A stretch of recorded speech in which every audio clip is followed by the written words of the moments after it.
to poke their heads in and say hello and Guess everyone just decides to show up whenever the hell they want instead of when we actually. I need people here. Yeah, really. Be like, oh, you want to go in early? Sure, we'll be there. And we'll be there whenever the fuck we feel like it. Hey, I was able to do my live stream ran over an hour, but I still made it here on time, so I can make it work. No, you were here late, Greg. Okay, you know what? Well, to be fair, we've been starting late for like the last week. Yeah, and it's been killing me. Yeah. So, starting next week, we're going to start on time, and people are either going to be here or they're going to be waiting until. Oh God!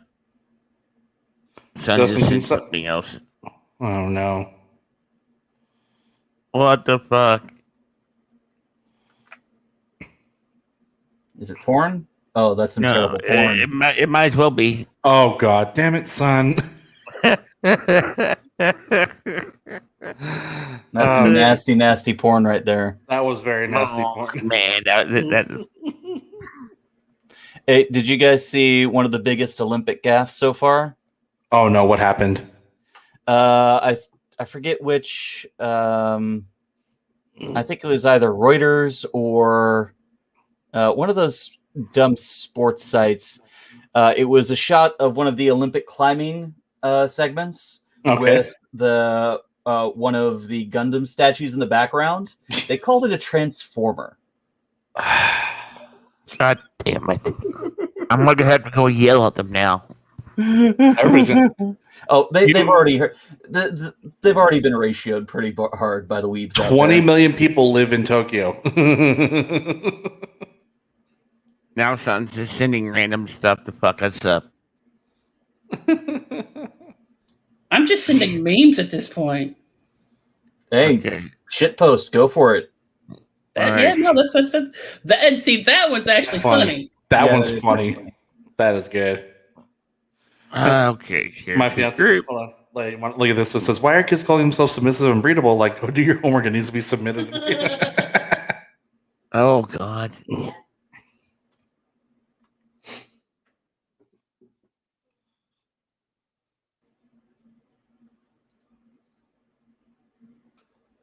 Send it over to my uncle.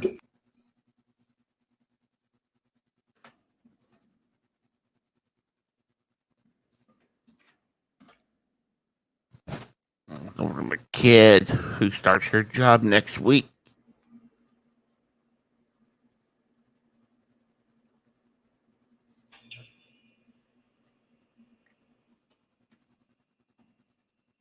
What? All right. The cat's not going with you.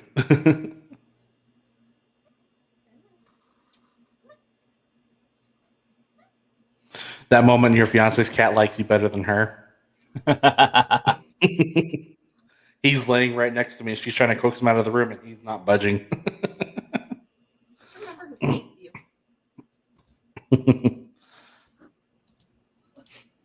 Meanwhile, this cat is pretty upset.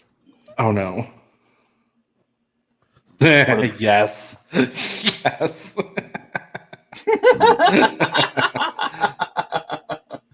Yeah. Oh, that was good. That's the look mine gives whenever you don't get his treats.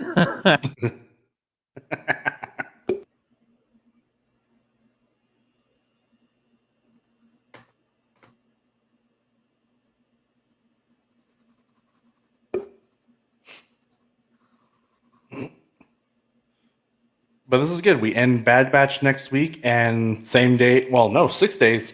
We get Lower Decks. That's right. Wait a minute, doesn't it start next week? Lower Decks starts next Thursday. Lower Decks ends next Friday. So we get Lower Decks and Bad Batch, and then from there on, we get Lower Decks every week. I'm very excited. Lower Decks.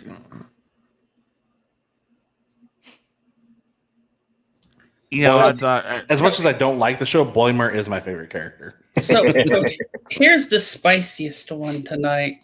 Oh no! Oh God! All right. Oh, Oh, I love it.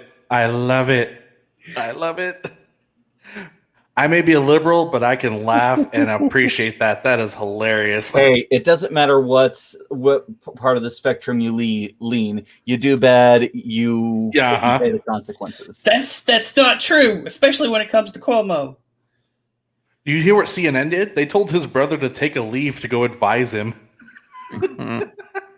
I'm like, damn. Well, CNN.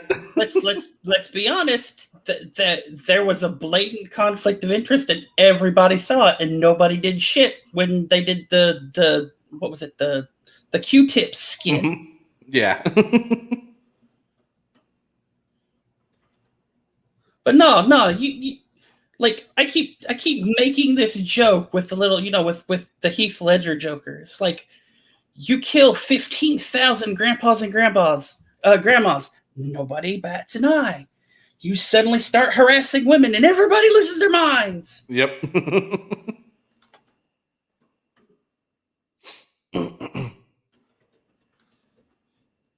Yeah, my live stream today was actually very much. We were hating on the. I can say this not doing it, but Niantic, the developers of Pokemon Go, have pissed off. Camo in the Suicide Squad. There's what? There's a Guardians camo in the Suicide Squad. They said that, and I still didn't catch it. I watched it again. I didn't catch it, so I'll have to just read the article and be like, okay, where is it? Here, I'll send it in chat. So okay, this one. Okay, so this is a Babylon Bee type satirical article. But oh God. Okay, Christian speedrunning community argues any percent begins at loading. What? Oh fuck.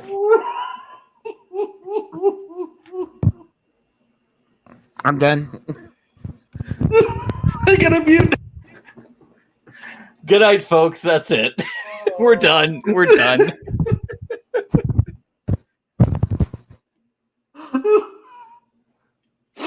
Oh my god. Damn, even Son's giggling. Oh, that's. Oh no. Welcome to Super Geeks, everybody. Yeah, no, that was great. That was absolutely great. Oh my God. We're going to hell for that one. If we weren't, that's going to give us. Hey, if I'm going to hell, my version of Lucifer is Tom Ellis. I'm good. Oh man. So finally got rid of my old beater today. That's the way to talk about your wife. Oh. That's old ball and chain, that old beater.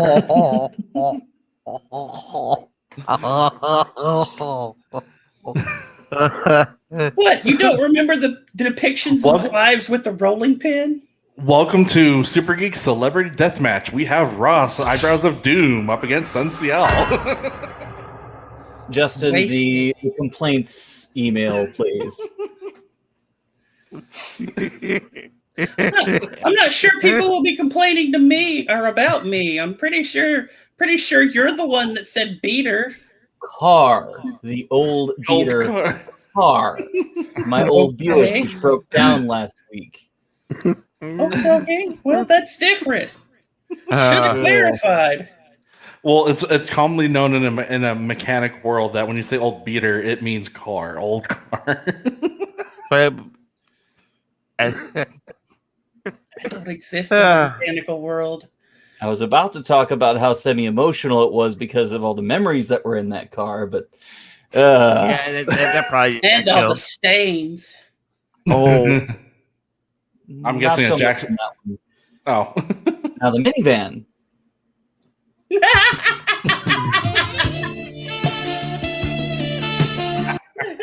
The minivan had more room. Much more room. Oh, well, talk about van life, huh? One of the cool moments, the guy who came to tow it away, he brought the remote over, and James was able to push the button and pull the car into the bed of the tow truck. Oh, that's cool. That's cool.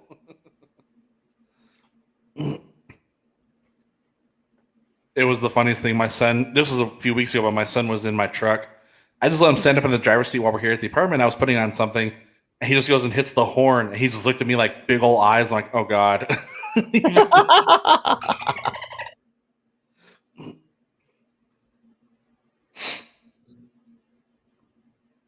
Very quick though, back to my live stream. But Niantic, the developer of Pokemon Go, I've never seen a company piss off their player base since EA with Stormfront, EA with Battlefront 2 Star Wars. Like this it's bad. And the funny thing is, Leah says, "How many times will the Super Geeks break this episode?" Well, we've already done it a couple times. We'll keep on going until something sticks. Well, that's kind of our thing. We like to try and break each other. Without Travis here, our usual target's gone, so now it's kind of a free-for-all. It's a battle royale night. My usual punching bag's not here. Whatever will I do with myself? I don't even have Carlos to call fat. And here's the thing: we all know who's going to be the winner in that match. She's too good. What can I say? I know how to push buttons. Yes, you do. You sink that battleship. Yep. See, Justin may be the one pushing like the actual soundboard buttons, but I'm pushing everybody's mental buttons.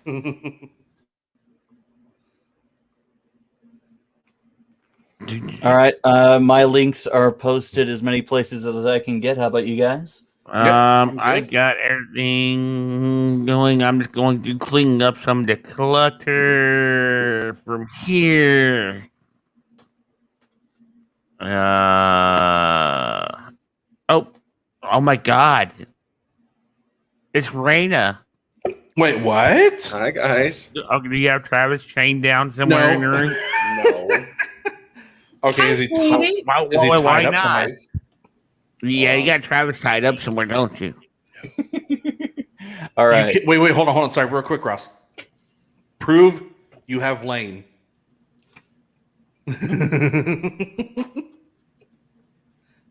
Oh, shit.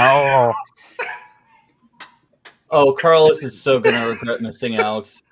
All right, Justin, let's get this rolling. Okay, go. Oh, my God. By the way, Rayna, you look very lovely tonight. Thank you. I think a vacation helped. Oh, yeah, Rayna missed the news. Oh. Hold on, sorry, Rayna, real quick. You missed. Oh. Is Layne? Layne is an independent person at this point. So that's what it was. Rayna didn't want to see Travis. She wanted to see Layne. Oh, there he is. Oh, yeah. So when do you have to kick the boot back to Colorado? I don't have his little box in here, do I? You're looking for his box. You didn't even I ask am the question. leaving for Colorado Sunday morning. All right, you get the Nice, whole okay. weekend together. And it's a little crowded in here, so I'm going to be kind of backing in and out. So So, Whatever you so wanna now call all it. we're missing is Let a her roll. wild All right, let's Conrada. go. let's see. All right. Roll out. Let's see if this works here. We are not an Autobot. I have a tall monitor. That's not gonna. Okay, that might maximize. work. Here, hold Terrorize. on. Okay. Come on, Justin. All right. 3, 2, 1. I command it. Countdown. Go.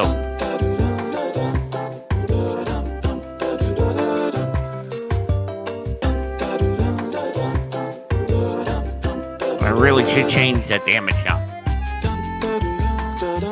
I really gotta change this.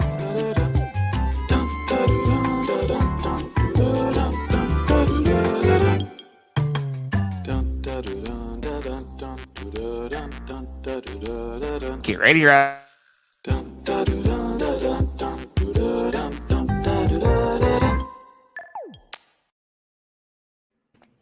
Tonight, we review Masters of the Universe Part 1, Transformers War for Cybertron Trilogy, and the first part of the finale of The Bad Batch. Yes. What a dork. Yes.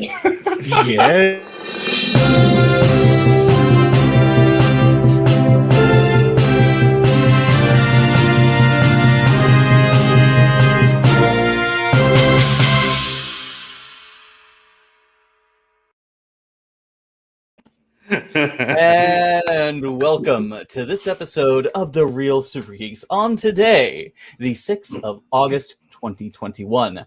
My name is Ross, the Eyebrows of Doom, live, love, play himself. And if you don't get the reference to my intro, we can't really be friends. What's No. wrong with you? No,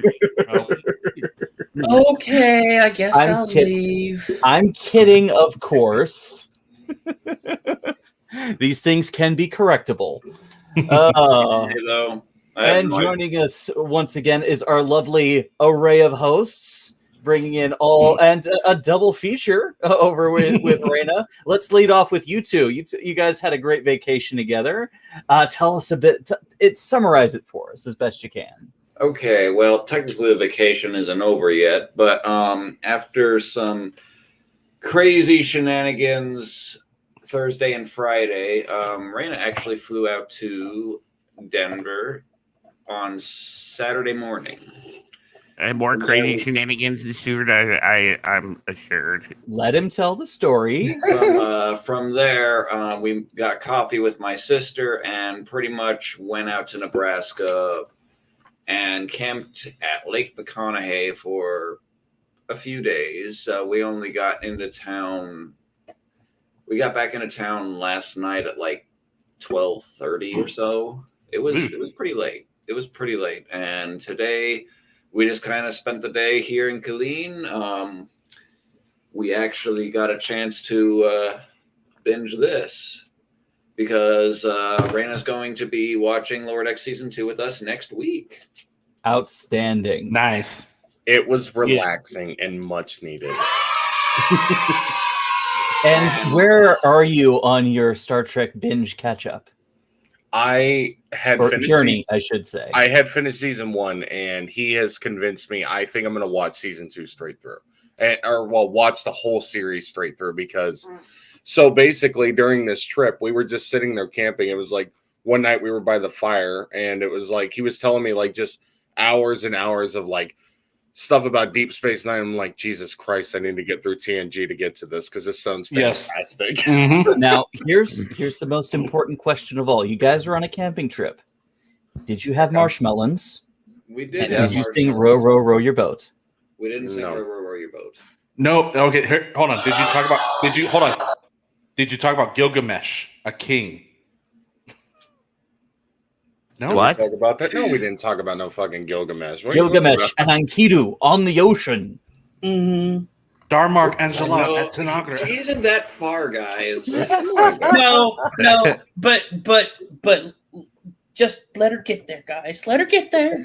Let her get there. We Chill. are. Well, I can tell you for certainty now which are my top 3 episodes of season 1 for sure. I went back and watched it again just because there was a long space.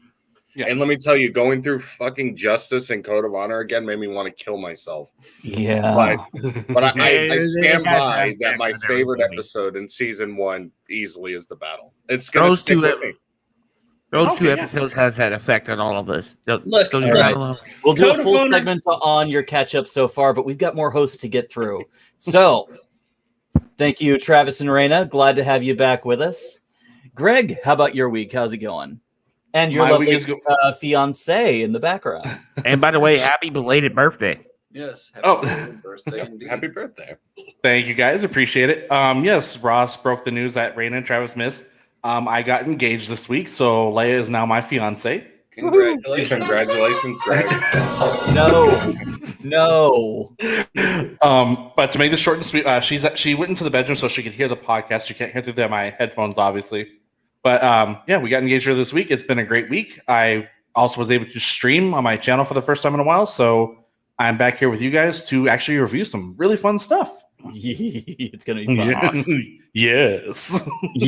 Yes. Most excellent. Yes, David, that's right. It was Megatron.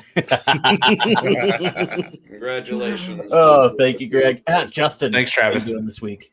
I've been pretty busy all week. Getting ready for an inspection over here, so I've been kind of getting stuff to care of. Been playing Space Engineers, Star Citizen, and I've started to play EVE Online again.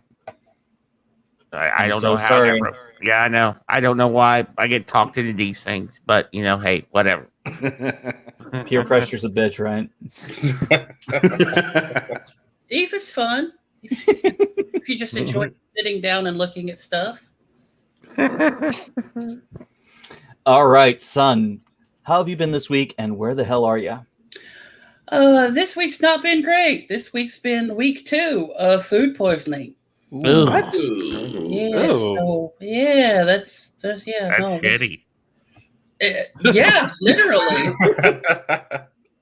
It's literally been a crapshoot the whole week. Oh.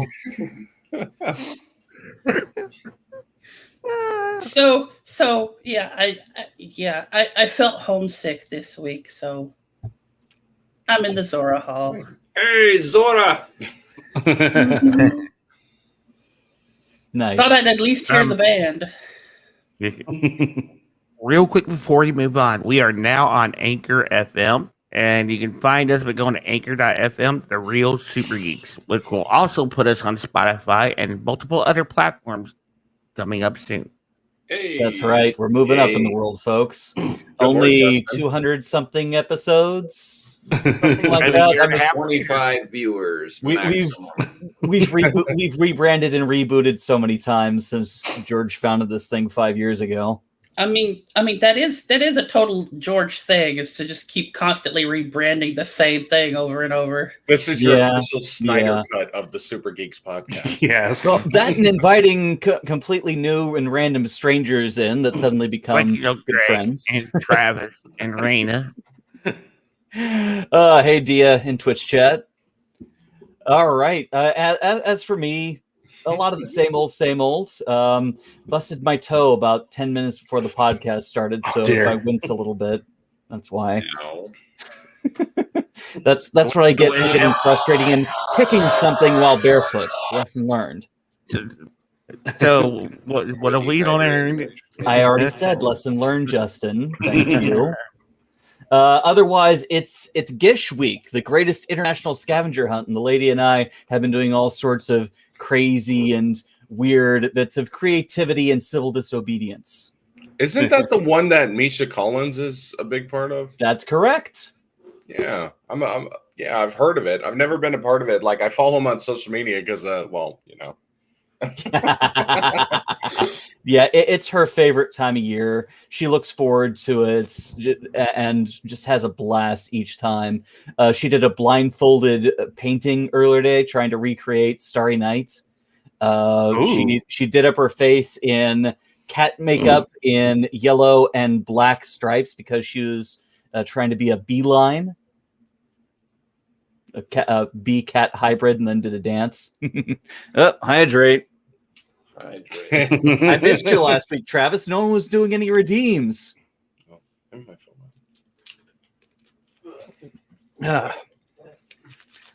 Thank you, Minion. And then and then she did another painting that was nothing but lipstick that she actually applied with her lips. She did a portrait of Johnny Depp. So lots of fun stuff. And then I have to edit all the videos to try and get these 20, 30, 45-minute exercises down to 1 minute. So yay, fun. It's all due tomorrow, so it's crunch time. All right. Well, thank you guys. Let's get into it. We've got a lot to talk about tonight. We have got not 1, not 2, but 3 reviews of some absolutely amazing, fun, and geeky shit. So let's get into it. Hold on. Before we get any further, we gotta do a customary spoiler alert. Spoiler alert. Spoiler alert.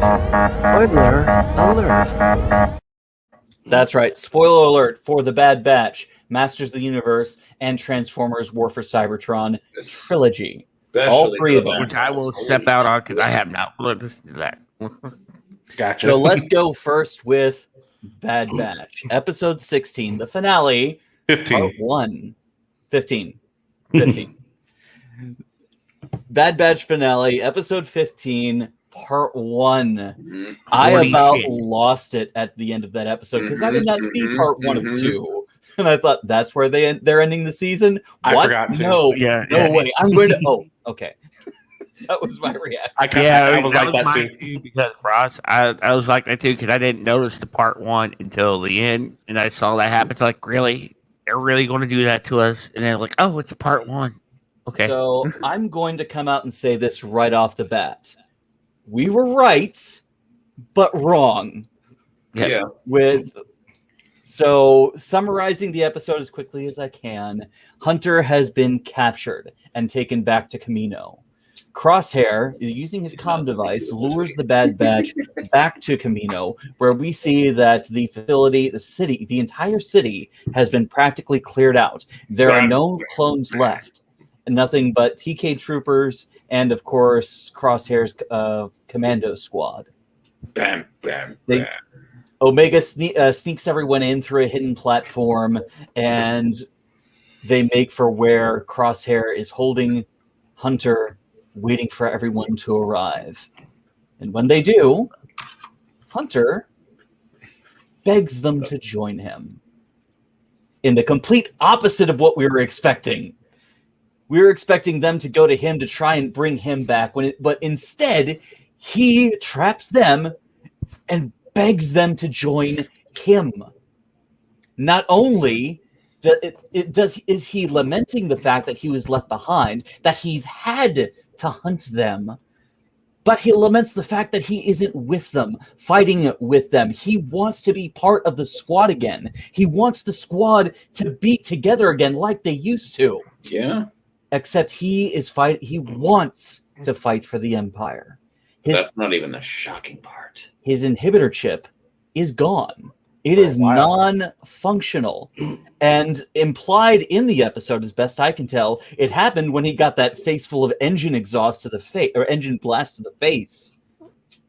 So it's been him the entire time, more or less. Mm-hmm. as far as we know, they could have put another inhibitor chip in them. I doubt That's it. not how it No, works. not likely. That's something that is grown with them. It's an organic chip. Yeah. It's not like a computer chip. It's like a separate gland that's grafted to the skull.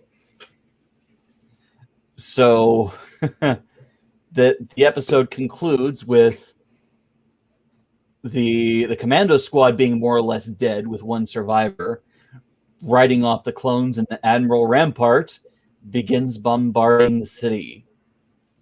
Hunter disables Crosshair, grabs his weapon and pack, tells Wrecker to pick up Crosshair to get out of there, but they are cut off from their escape by Admiral Rampart's bombardment. And as we watch the city collapse into the sea, it fades to black. Ba-da-da-dum, bum-bum-bum, ba-da-da-dum, We all to be continued. and then we all thought that was the only episode, and that was how it was going to end the season because none of us was paying attention to the fact that it said part one up top. Speak for yourself. We saw the title for part one before we started the episode. Sure, you did. No, I'm being All dead right, serious. Travis Well- and Rayna, why don't you guys lead us off tonight? Well, it's actually kind of funny because we did notice it because I was saying just hit resume watch, like continue on to the next episode, and he goes down to the whole manual selection. So immediately we saw part one. So of course it was like, oh, okay. But I think the whole reaction, I actually whispered to him when Crosshair was seeming to try to reason with him, I think he's getting his redemption arc. And then it was just, I think we were just in awe. I think we were just oh, when we found out about the inhibitor Yeah, chip. we were just like, oh shit. We were losing our mind because we were just, I think we were half asleep because we had been driving all night to get here. And then we were like, you know what? We could watch this live. And I think we were just kind of the whole time just in awe with this interaction. It was a fantastic episode. Honestly, my takeaway from this, the biggest thing was Omega. I just loved, she took control of that situation. I was just impressed. She went from the character that when this show started, you guys heard me, I'm like, I hate kids. I don't think they make great protagonists. They're gonna ruin everything. And then she's like become like my freaking favorite by the end of it. Like That didn't age well, did it, Rayna? also the damn water effects, like the rain dripping off the ships and everything. I was just blown away. I was telling The Travis, wet Omega's hair got the matted wet and hair. damp. I literally looked at Travis and did the angry joke. That water looked good. I mean, Mike, the effects were top notch for this. And you got to really give those animators props. They did a hell of a good job. They spent some time doing this. And I think Travis is gonna agree with me. I was just absolutely blown away. Like the voice actor for Crosshair is just fantastic. It's the same. It's deep breath. Same voice actor But for all the Bad Batch. what I'm saying is like that whole scene is fantastic. Like I was kind of blown away. We had him as like a character that it was like the simple one-liner, like just filled with angst, and then he just went on to like I was just mesmerized when he was on screen and he was discussing like everything, because also I love them fighting together. Like once more, it was like the band back together one last time, and it was just so solid. Yeah. In that shot though, when he killed 7 troopers with one shot. That's why I used the screenshot for it. It's fantastic. Seven troopers that he had led, that he was in charge of. He just no remorse, just all dead. I looked at Travis. I was like, why? Like, why though? And he just whispers to me, "Good soldiers follow orders." Damn it, Travis. What can I say? He showed that he was not afraid to take down soldiers who would not follow his orders in episode 2, I think it was. Yeah. So this is nothing. When he says stand down and they say we can't do that, okay. Like. Well, and just one last note. Can we just take appreciation that Tech had noticed where Crosshair was going to shoot immediately? Like he points it out. And you think it's something else, like that it's going to be useful. And Crosshair, it's like within seconds. There, that and too. I was just like, what is the significance of that? Oh shit! And this is a completely like trivial detail that I personally really liked. But it is so nice to see Camino and actually see the underwater section of this water planet for once. Like maybe it's just me, and maybe we did just see like just a brief school of fish, but like I like the underwater world. What can I say? Well, even that was well done. I mean, they really went all out on the effects for this one, and it was really quite impressive. The water, I mean, everything. It felt like you was actually watching, a live action Star Wars production. That's what made this like really stand out. I will say, like, this finale was so good. Like, I would even just like to see, like, I know they probably couldn't do it as good, but just someone fan recreating this with decent acting and CGI and whatnot. Like, this was movie worthy. Like, it was big. I'm blown away, and like, I think I'm really depressed that we gotta wait a week for part 2. Like, I'm losing it right now. Like, it was good. One thing that Rayna and I also like found really, really somber was the moments before the Star Destroyers opened fire at the end of the episode. Seeing Camino's labs completely empty, completely shut down, completely devoid of any life or any kind of like running technology is just it's eerie. It very much is the end of an era for this particular not really the Empire. I mean, like, I guess it's like, I'm not entirely sure how to describe it. To me, it's like the last story fall of the Republic. It's like the last thing of the Republic just burning to the ground. It's more than that. I think this was Dave Filoni telling us and showing us that this is the last thread to the Clone Wars. We've had a few allusions to the past. You've had a few allusions to the future, but this anchor that holds us in place It's done. It's gone. It's dead. You see the labs, you see the mess hall, you see the cloning chambers, and it's all wiped away. This is a new beginning, a new and terrible beginning that begins and ends in fire, flames, destruction, and death. And water. It's going to burn and it's going to drown. To me, it's the last kind of remnant of the Galactic Empire, or the Galactic Republic's age. Like, it's the last thing that it was. The last thing that kind of carried over to that generation, and it just turned to ash. Like, it's very symbolic. Just the relics of the past being, just completely destroyed. Like, I think it's a fantastic scene. Even the bombardment looks fantastic. The way they film all the supports and going down, it's just a fantastic episode. I think it's the best that we've had all season. And you don't know if they survived or not, because it looks like hopefully they got to another underground elevator, because if not, they're going to be in a hell of a spot when we start back up the next episode. Well, and did you see the look on Omega's face as she was watching the bombardment take place? Mm-hmm. This is the only other home that she's ever known, and she is watching it being systematically and brutally destroyed. Yeah. Which we expected this to happen. It's the Empire. We knew this was going to happen eventually.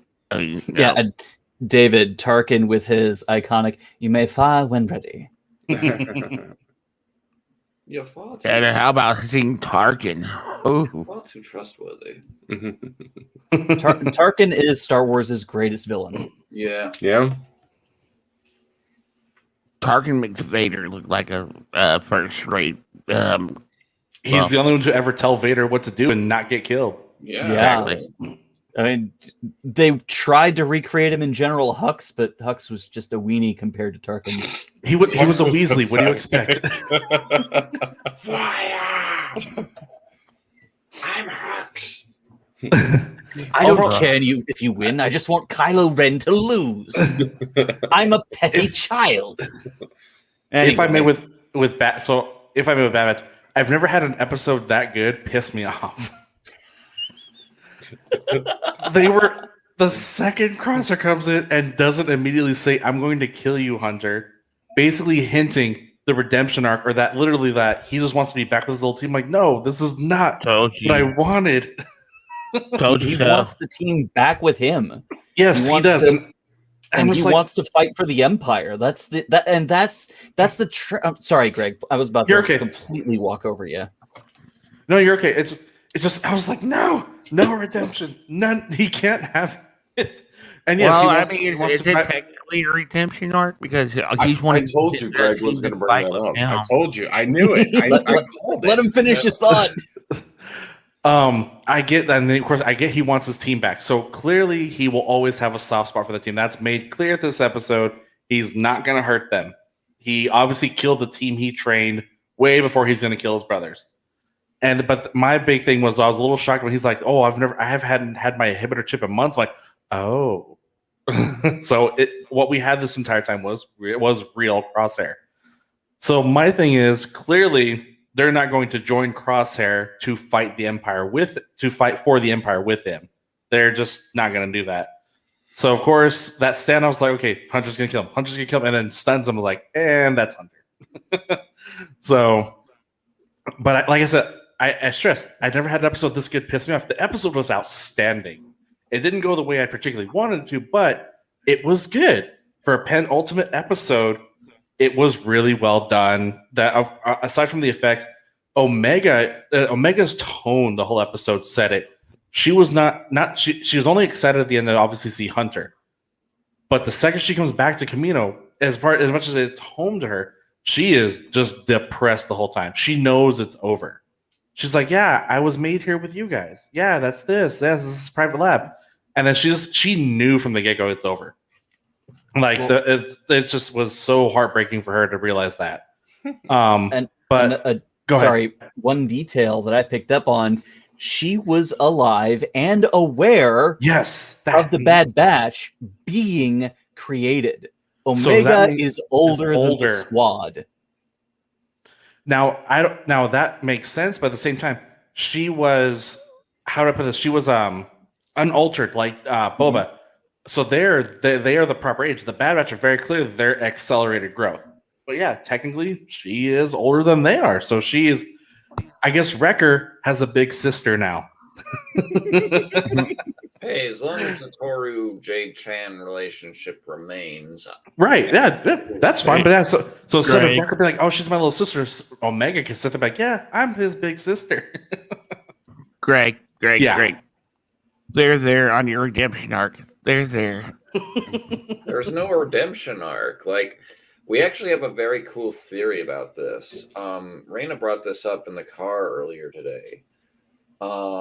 We have an idea that with the Empire kind of bombarding Camino and kind of just like giving the knife likely to Crosshair, we don't think that Crosshair is willingly gonna go back in good graces with the Empire, but we don't really think he's going to just join the Bad Batch again. We think, like, my theory was, I told Travis, I'm like, he's gonna be pretty pissed off at the Empire right now, but he's also, I feel like he's gonna feel really on opposite ends of his old squad mates. I think he's gonna be like the mutual enemy of both parties, if that makes sense. Well- Like, I feel like he's gonna be kind of like, he's gonna kind of float between sides wherever it's gonna be convenient for him in the next season. Or here's an idea. And I don't mean to cut you off, but it just popped in my head. What if he turned completely on the Bad Batch because they did not join him, and it caused the Empire to turn against him?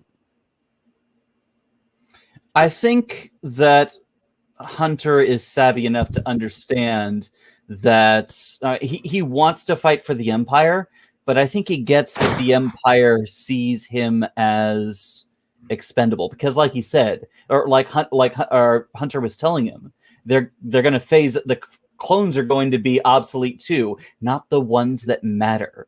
He understands so long as he is useful to the Empire, that he is going to continue to be used, and that's why he wanted to get the Bad Batch to join him, because he knew if they were of use to the Empire, they would be spared and they would be put to use. Yeah, but he isn't. He's not of use to the Empire anymore. He's committed. Exactly. treason. Yeah.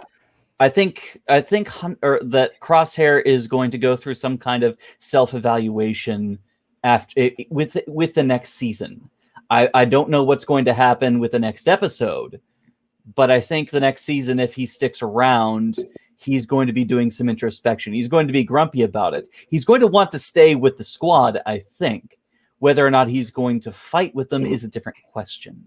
No, But I have a feeling that Omega is going to play a role in there. What that role might be, I don't know. She's won everyone else over.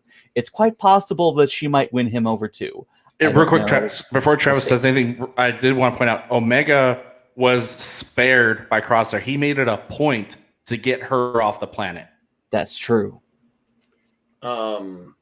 One thing I was personally scared of this episode was I actually thought they were potentially going to kill Crosshair off, and there is one episode left. So Crosshair might not even be a factor for season 2. Just saying. I will say the reason for my caveat. I will say the one thing that I think that is going to be a recurring theme with Hunter now is I think that really haunted him a bit. Like, you know, the whole discussion with Crosshair basically telling him, you're taking a child around. Like, are you an idiot? Like, this is war. You know, you're bringing her around a battlefield. Something she doesn't understand. You can, you know, you're trying to treat her as family, and that's not how this works. We're not made for that reason. And I kind of like it because Hunter kind of has like this moment of like, well, shit, he's right. You know, like you can kind of see like it's going to be something that it comes to the table. Like, I think Omega is very capable, but I think with Hunter, I think he's already dealt with these kind of demons in past episodes, like trying to protect her more and more, but realizes she's wanting more and more into this conflict. And I think it is going to come to a head where it's it's gonna haunt him a bit. Sorry, go ahead, finish. Oh no, I was just gonna say, like, I think that this episode really gave every character something to think about, to take and leave from this conflict with, that is way deeper than they came into it with. Like, neither side is inherently good, because like even I was kind of reevaluating, like, yeah, like the Bad Batch did protect her, but at the same time, when you listen to Crosshair, he's kind of right. He is, but he isn't, because Omega has shown herself to be very capable.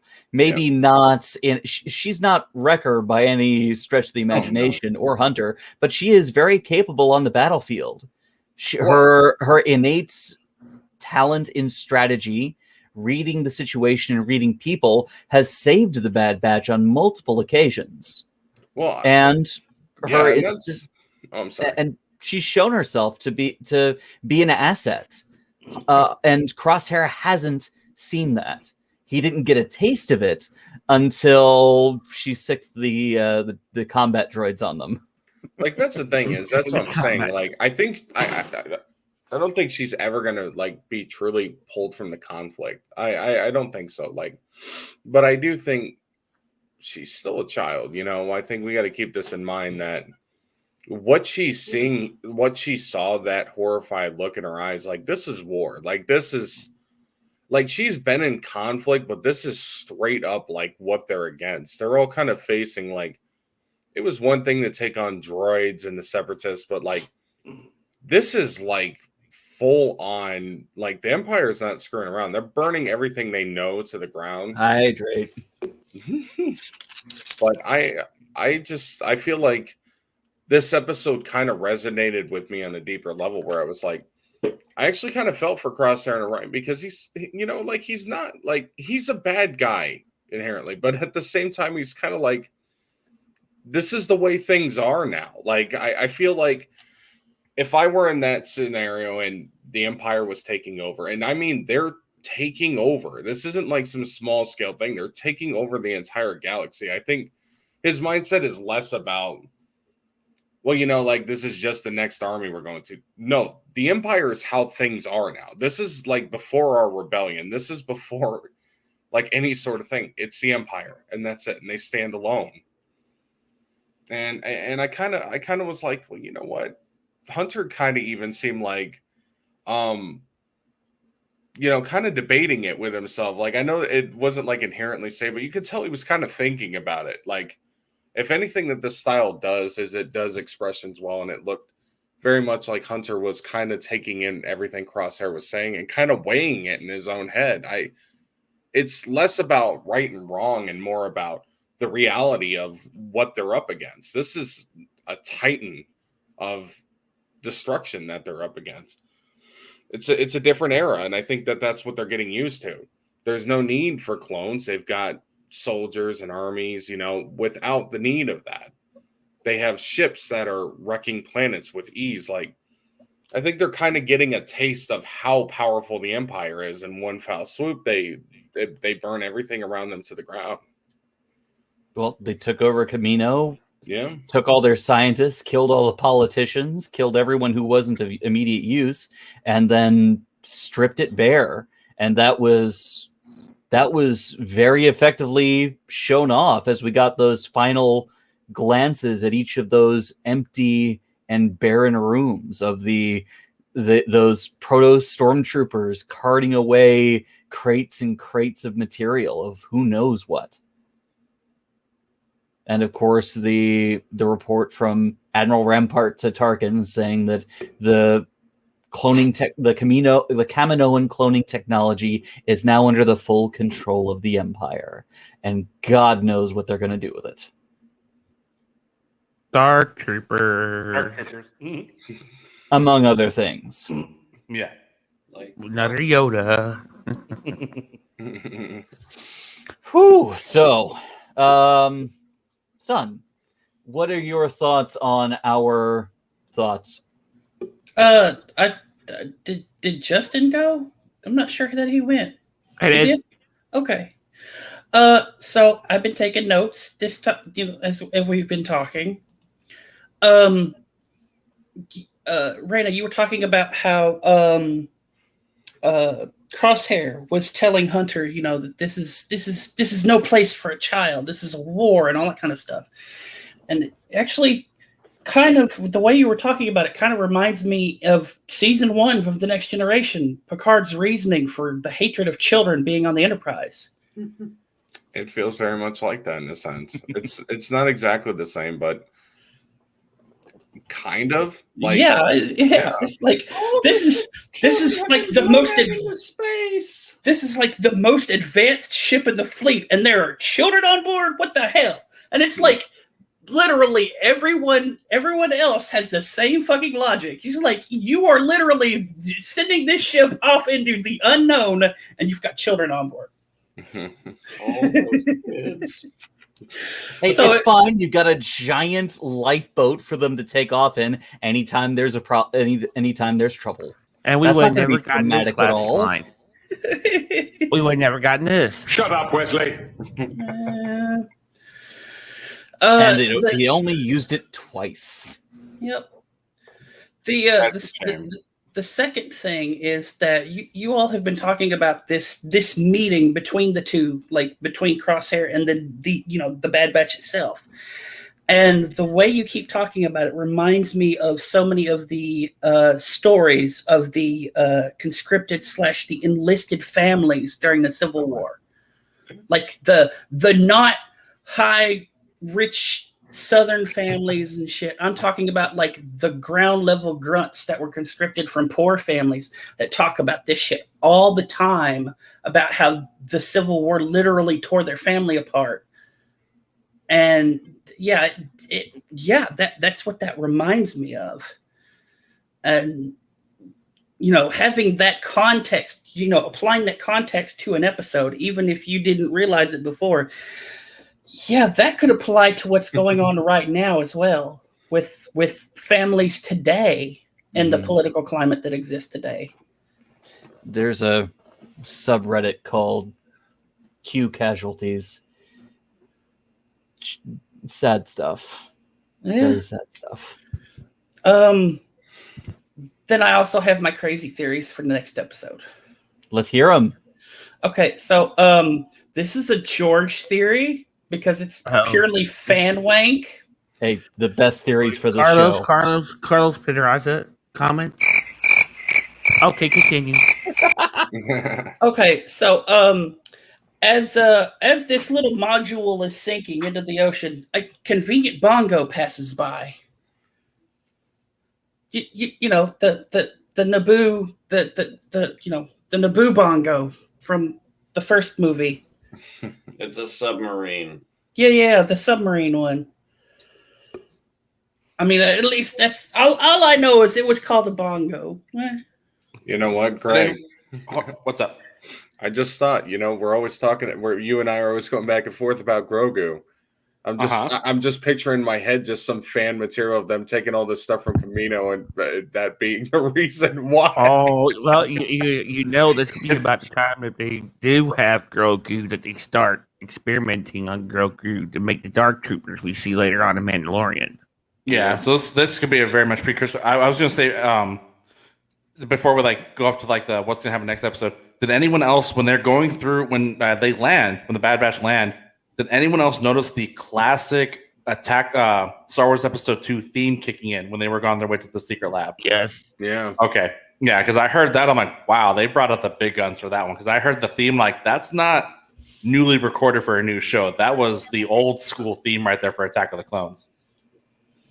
Yeah, so yeah, I am still of the firm belief that Omega has to die. I don't think that's this kind of show. Well, it'd be that. Well, I mean, Crosshair just killed 7 troopers. what if Omega dies trying to save Crosshair? Yeah, but Greg, that right there. But Greg, could you actually name a single one of those troopers' names? No, because it doesn't matter. Because only one had a name, and he was the first one that Crosshair killed. They were specifically created for Crosshair to get that mad trick shot that should be on a Call of Duty montage. If so as far as what's gonna happen in the one next lived, episode, one survived. yeah. as far as what's going to happen next episode, I'm agreeing with Sun, and I've been on this one kind of like about halfway through the season. I know Travis said this isn't that type of show. Travis is like the authority on like, Clone Wars shows and this and that, but I'm sorry, Omega. If Omega doesn't die, I'm slightly disappointed. I know it sounds bad to kill a kid, but it's like I'm in Jurassic Park. Jurassic Park is my thing. They don't kill the kids in Jurassic Park. Star Wars, let them just kill the kid. Be that They killed gritty. younglings before. I know. Okay, yeah, Anakin killed younglings, but I think what Sun said, And a 12-year-old Padawan was put down by clones in front of Senator Organa. exactly. So Star Wars has done this before. They can do it again. I think Sun's right. I think Omega's going to die. Is your inner Skyrim player coming out right now? Well, but Kill the kid. Kill the kid. Remember, they smuggled some of the cloning tech off planet before they got caught. They had already smuggled some of it off planet. The Donuts did. Who knows what else they smuggled off planet? Could have smuggled another Omega off. So if Omega does die, No, they couldn't have had another Omega. Otherwise, they wouldn't have needed to kidnap Omega. They wouldn't have to send Cad Bane after her. they have her Patrick. So all they have to do is bring back a body. And besides, the lab where Omega was created, nobody knew about. Yep. I believe killing Omega off this early in the show would be a big mistake. It'll make There's for that. hell of a I thing. think there is a greater destiny for Omega in Star Wars. I think she's going to become a rebel leader. Yeah, I think so too. And I just want to just say the joke here that as soon as Greg mentioned Omega dying, this was the moment that a bunch of Disney Plus subscribers that were naive just unsubscribed. But here's the thing: what happens with all great leaders in these stories? They die at least once. See, I look at it. I look at it in a very. I mean, I don't even look at it in a pessimistic way. I look at this as a. This is the story of the Bad Batch, not Omega. Well, she's This technically season- one of them. This season is very much Omega and the Bad Batch. That should be the title of this No. this series at this point. I think it's What kind if? of implied that, like, if you really think about it, she's kind of part of their family already. She is one of the Bad Batch Yeah, she now. is. But what if? And hear me out. What if Omega dies trying to save Crosshair? That's what Sun said. I That's not what I said. Oh, I didn't say anything of the sort. See, you guys have been stepping over me this entire fucking time. No, I am of the firm belief that they keep arguing on whether or not this girl actually belongs with them because of a war going on. The only thing that I see happening, and look, I don't know the guy who's behind all this shit. I don't know how the writing team's going to go. But all of the conversations that you keep talking about happening between the Bad Batch and this girl being in the Bad Batch is she has to die at some point. Because if she doesn't, then there's still just going to be this fumbling group with a kid in them in the middle of a fucking war. Now, if she dies because of the start of the takeover, like she dies in this next episode, saving them or whatever, it will do all that. It will solidify Crosshairs. It will solidify the Bad Batch itself hating the Empire. It will make Crosshair just as enraged because he went out of his way to make sure she survived a whole bunch of shit, even though he was part of the Empire. Like, her dying would be a catalyst for them all being back together to be the mercenaries to go off and do whatever the hell. All right. Any final thoughts on part 1 of the Bad Batch finale? Rayna and Travis. It was the best episode this season. 10 out of 10. I am looking forward to next week. And a small part of me is happy that as we say goodbye to the first season of Bad Batch next week, we say hello to Lower Deck. to Lower Decks. Sun's right. my favorite show. And aren't we getting Marvel's What Ifs next week? Mm-hmm. Yes. Mm. My thoughts Ooh. is just for me. I want something dark for the season finale. That's gonna be my takeaways. They set something up. I like I said, an episode's so good it pissed me off. My final thought is something dark has got to happen for the season finale. Greg wants Crosshair and the Bad Batch going to Suicide Pact. I mean, you I'm don't kinda think a with- whole bunch of Star Destroyers literally just wailing on a planet with all of the Bad Batch inside the little domes isn't dark? I mean, killing Greg's in the killing a mindset kid that would be this isn't dark. bad enough. It's just Star Destroyers burning down the place. Just this is fine. Killing Omega would be extremely All right. dark. Justin, your final thoughts? Oh, there you go. Yeah, I agree with Son and Greg. I think Omega has always been kind of out of place when it comes to things. It's this story about the Bad Batch, not Bad Batch and Omega. So if she survives, something's going to be a drastic change with the team dynamic. So we'll have to see how that goes. What about that episode title, the finale? They don't even bother to name it. It's the finale. Ross, There's a return to Camino at the start of the episode. To be fair, if you're using that logic, why the hell did they have Grogu with the Mandalorian the whole time? It's named the Mandalorian, not the Mandalorian and this kid named Grogu. Yeah, we'll get Exactly. to that. Ross, Well- your thoughts? I about lost my mind at the end of this episode with the way it cut, but like I said, I didn't notice the part 1 of 2 before the end. This was such an emotional episode. This was so compelling from start to finish. The earnestness in everyone's voice. It is mind-blowing that the entire Bad Batch is voiced by one person, and he's able to emote this range from so many different characters and sound so different with each one. Just it's mind-blowingly amazing. The Gotta skill. love good voice talent. This man deserves a friggin' award after this You season. better get at It least was an Emmy. fantastic. There was- Wait till Prodigy comes out and you hear him in that one. I need to watch it again because my son was kind of trying to get my attention throughout the whole thing, so a lot of the impact was lost. Mine too. I feel your pain, Ross. He has this skill of every time that I'm really getting emotionally invested in a scene, daddy. Yep, that's my life right there too. Mm-hmm. Could you just imagine the award ceremony? Best leading actor in an animated series, that voice actor, and then best supporting actor in an animated series, same guy. He could feasibly win both those awards. That's Exactly. totally legitimate. He'll have to make a new category and call it the best jack of all trades. If he accepts an award, every time that he accepts a new one, he has to do it in a different voice. Just saying. I'd be for it. I'd absolutely be D. for it. Bradley Baker, Yes, D. Bradley Baker who is also the voice of Murph in Star Trek Prodigy. in Prodigy. Oh That's my! That's a little I'll be right back.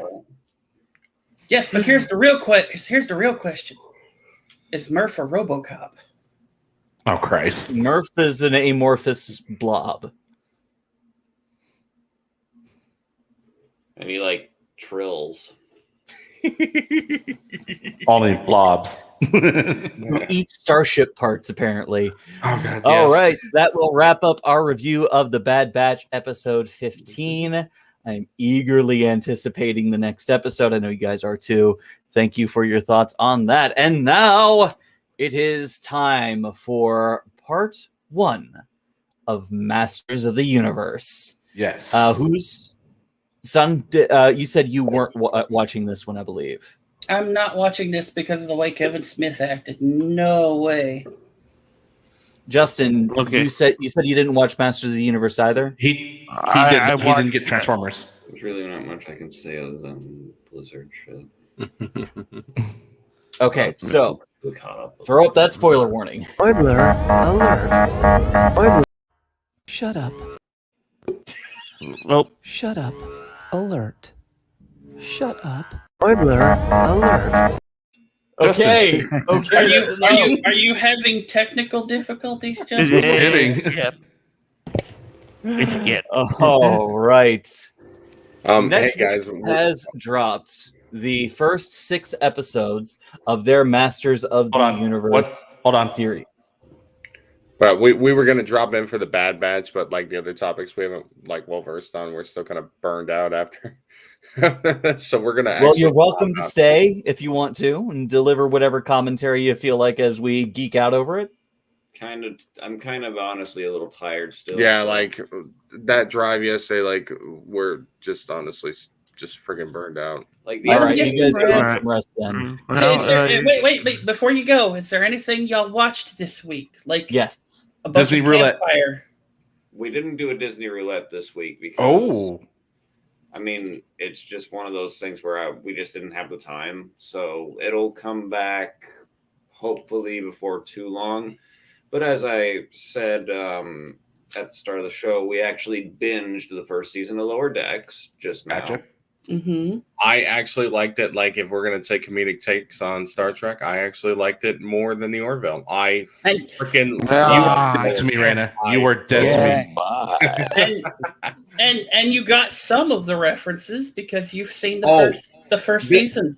This clever fool, he knows like I'm a sucker for Q. Like that's what's like really keeping me invested. And he left out that whole episode that was just like filled with like Q moments. Mm-hmm. And I was like, you son of a bitch, man. Like I love that episode. I think the We don't have enough time for your Q bullshit right now. Lower Decks killed Q quicker than Voyager. the best Q joke Oh. I think the best Q joke that she actually laughed at outside of episode 8 is ironically an episode that she hasn't gotten to yet. Uh-oh. It's like during Cupid's errant arrow, where Beckett Mariner is like, I'm starting to think this Barbara Brinson isn't even real, and Boimler's like, oh, she's as real as a hopped up Q on Captain Picard Day, and she just lost it. I was crying. And I was just like, you haven't even gotten to that episode yet. No, I was. That was the best thing about it. Like I was like losing my mind where it was like at the end of that where everything's just going to shit and Q just shows up like I'm come to challenge you for. We don't have time for your bullshit, Q.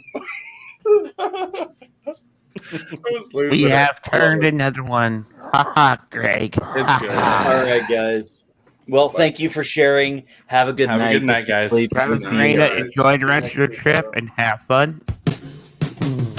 Hey! All right. Masters of the Universe. Netflix has Yes. dropped its new Masters of the Universe series. The first 6 episodes, which is apparently a continuation of the original 80s cartoon. It opens with an homage to the original. Yes. It carries through with the original format of Skeletor making an assault on Castle Grayskull with the intent of getting inside and taking it, just as Tila is finally being knighted as a master at arms in the tradition of her adopted father. Castle Grayskull comes under attack. He-Man is summoned. The guests are all rushed to safety, and Adam takes his sword, and I have the power. I don't want to go through. I'll be here all night if I summarize the entire series. If you want to watch it, please do. It is fantastic. Yes. Let's talk a bit about what it does differently. And that is right at the end of the first episode, as you think it's going to be wrapped up like it usually is, it turns things on its head, where both He-Man and Skeletor are consumed by a blast of the cosmic magical energy of the entire universe, which is housed within the center of Castle Grayskull, or as it's was known in the past as the Hall of Knowledge. Castle Grayskull was a disguise to keep it hidden.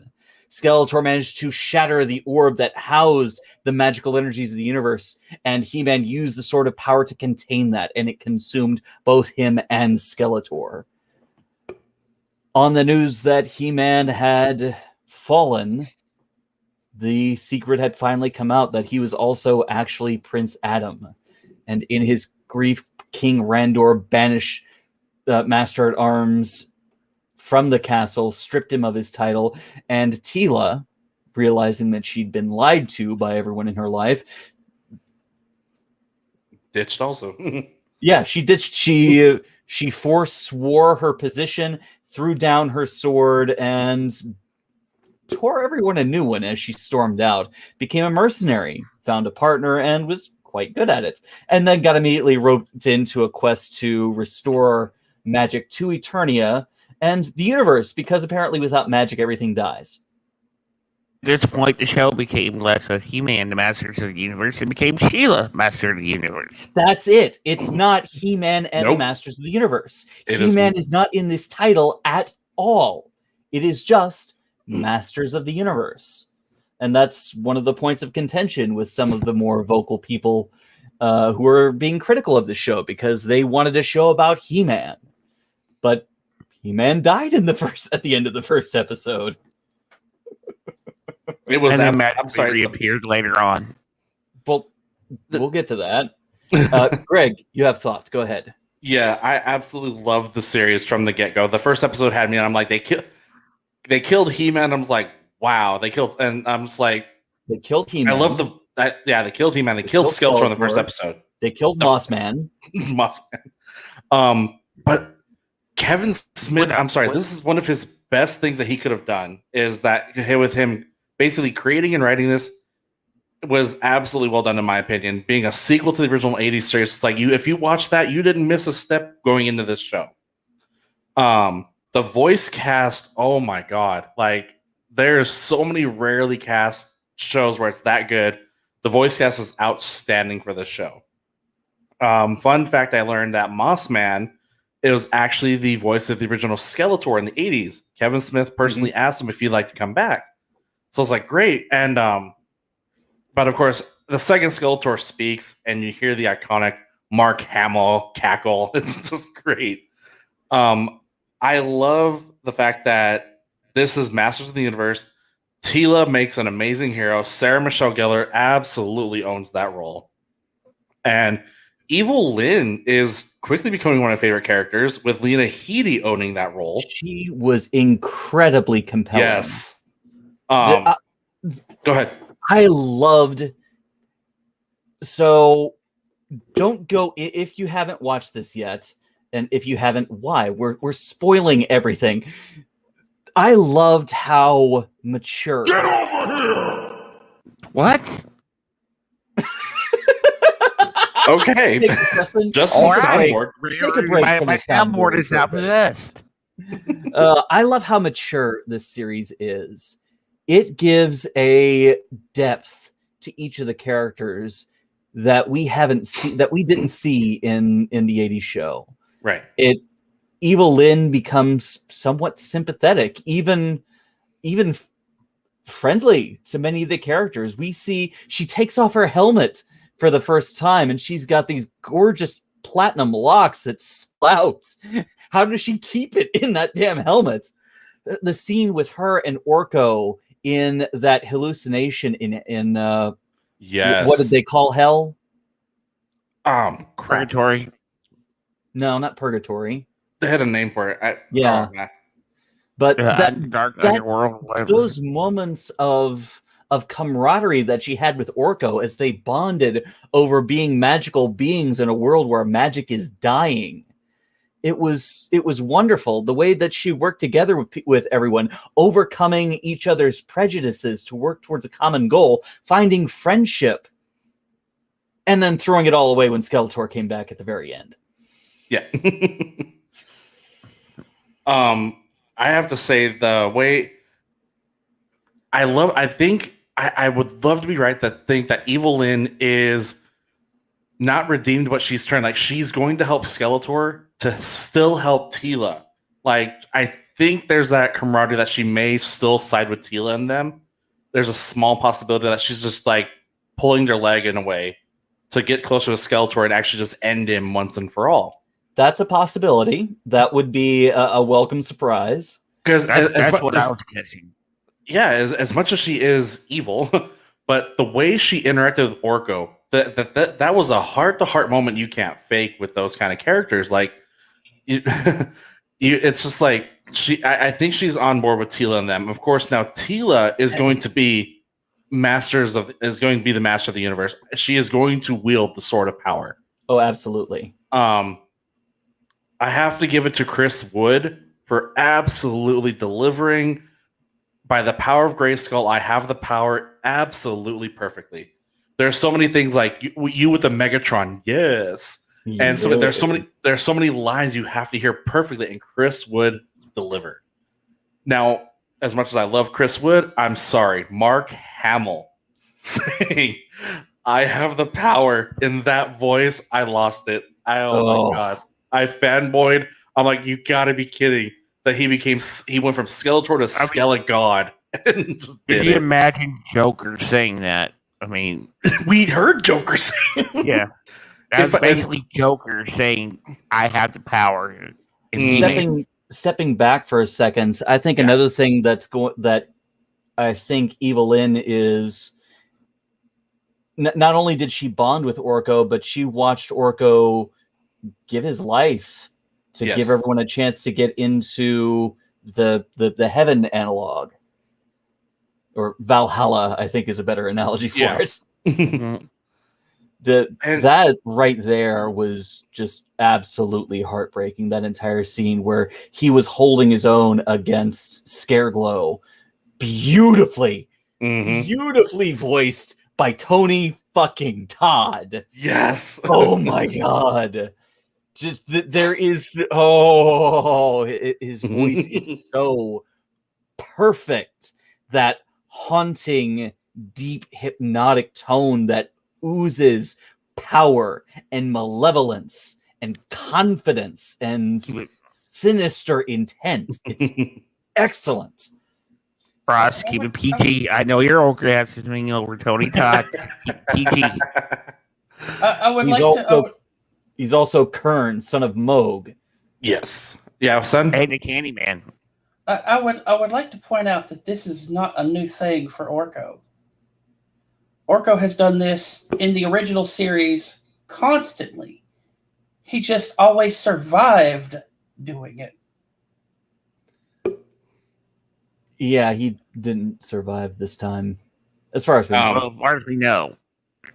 And also, and then going back into like with Scareglow, Tila acknowledging that yes, her deepest fear was of course with Prince Adam, but then owning it and sitting there and acknowledging that she has no fear by acknowledging she does have fears as much as that is an oxymoron. So she basically schools Scareglow. It's like you don't own me. It's like she owned him. It's like you have to pay up your end of the bargain, and that was a pivotal scene. Her fear was not Prince Adam. Her fear was that she was exceptional, that there is something special about her that she does not understand. And that manifested as power. And it scares her that she has that power. And that was really something. And then of course, no, I own my power. I own my feelings, my including my fear. And I use my fear, like all of my other feelings, as a weapon. And you cannot have my fear. Exactly. And that's where she owns Scareglow. And it's like, yeah, that was a pivotal moment of character development for Tila. Absolutely. And not to mention the biggest bit of foreshadowing that she's going to take up the sort of power. Exactly.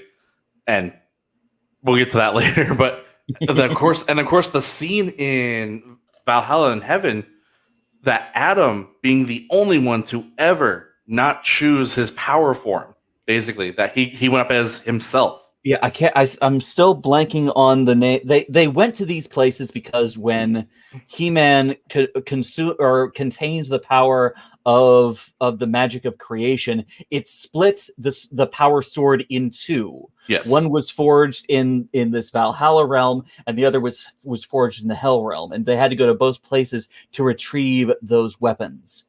And in this Valhalla realm it was the eternal rest of all of the previous champions of the power, including King Grayskull himself, the man the keep was named after. Yep. Hero, very, very subtle naming there, and all of the other greatest heroes, and they were in their power forms, big, bulky, nothing but a loincloth and a metal harness with different emblems on them.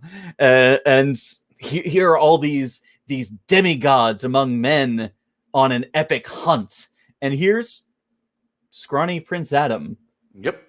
And it's interesting that they make that style distinction, because in the original show, to save on budget, both Prince Adam, He-Man, and Skeletor all had the exact same body, just with different color palettes. But for this show, they intentionally made Adam much smaller, a very slim and timid looking individual. And that lends to the deception a bit more. The secret that he is actually this massive, roided out He-Man when he pulls out the sword. Wow. Okay. They went up to Preternia, is heaven. Preternia. Thank you. Yes. But and like Greg said, he in Preternia, he is Prince Adam, not He-Man. And that's an interesting characterization. Well, whenever he wasn't there, he was almost always He-Man, because there's almost always something going on. So True. Right. he was He-Man more than he was Prince Adam. Makes sense. But I think it's more than that. It's he always sees himself at Preternia and Subternia. Thank you, David. He-Man wasn't who he was. He-Man was a weapon. He-Man was the tool to protect. He-Man was as much the sword as the sword was. An identity being wielded by Prince Adam to protect the realm. And it was stated in the first episode. Sorry, RS. In the first episode, how you said that the him being the sword, it was very clearly stated he had to be the one wielding the sword in order to contain the blast. So it's like it can't just be Teela. You have to hold that sword, because basically that is you. It's the only way you're going to contain this type of magic and blast. So the fact that he kept his regular human form was because that is who he sees himself as. He doesn't see himself as He-Man. It's kind of the Clark Kent kind of deal. Well, no. There's Shazam. Yeah, kind of like that. And that's an interesting bit of characterization for Adam. And the best thing about that is that the other heroes, they chided him about it, but it was never malicious. I think they respected him for that, and that was an interesting bit of characterization. Definitely Grayskull did, and voiced by the amazing Dennis Haysbert, or otherwise known as God. He was telling Teela himself, of course, while Adam is over there talking with the other heroes, that he goes, yeah, he's the only one to ever do this. There's something special about him. Like, he was just had nothing but praise for him. And that's where then Teela and, of course, Adam have to hash out their differences. Doesn't work 100%, but she's coming around to accepting Adam for lying to her, but basically accepting for Adam that he is and was He-Man. And going from there to get him back, be like, yeah, he's going to sacrifice his ability to come back to Preternia, to come back and protect his homeland and protect his friends. That is another sacrifice. That's why Adam is the quintessential He-Man, if you will. And so, but then and then here we go towards the end of the season, they kill He-Man again.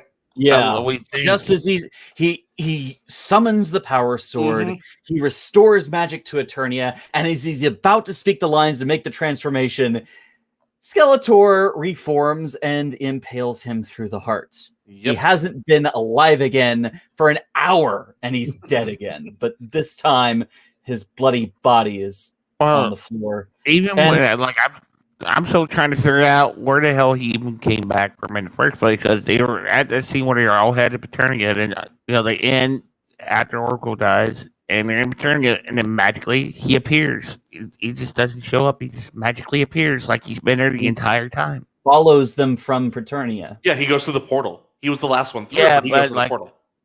right, okay, but where was he in Paternia? I mean, how did he meet the group? He In the met first them place. at the fronts when they came through the portal from Subternia. Yeah, but did it show that? Yeah, Yeah, it shows them he was walking the through the first portal person when they met.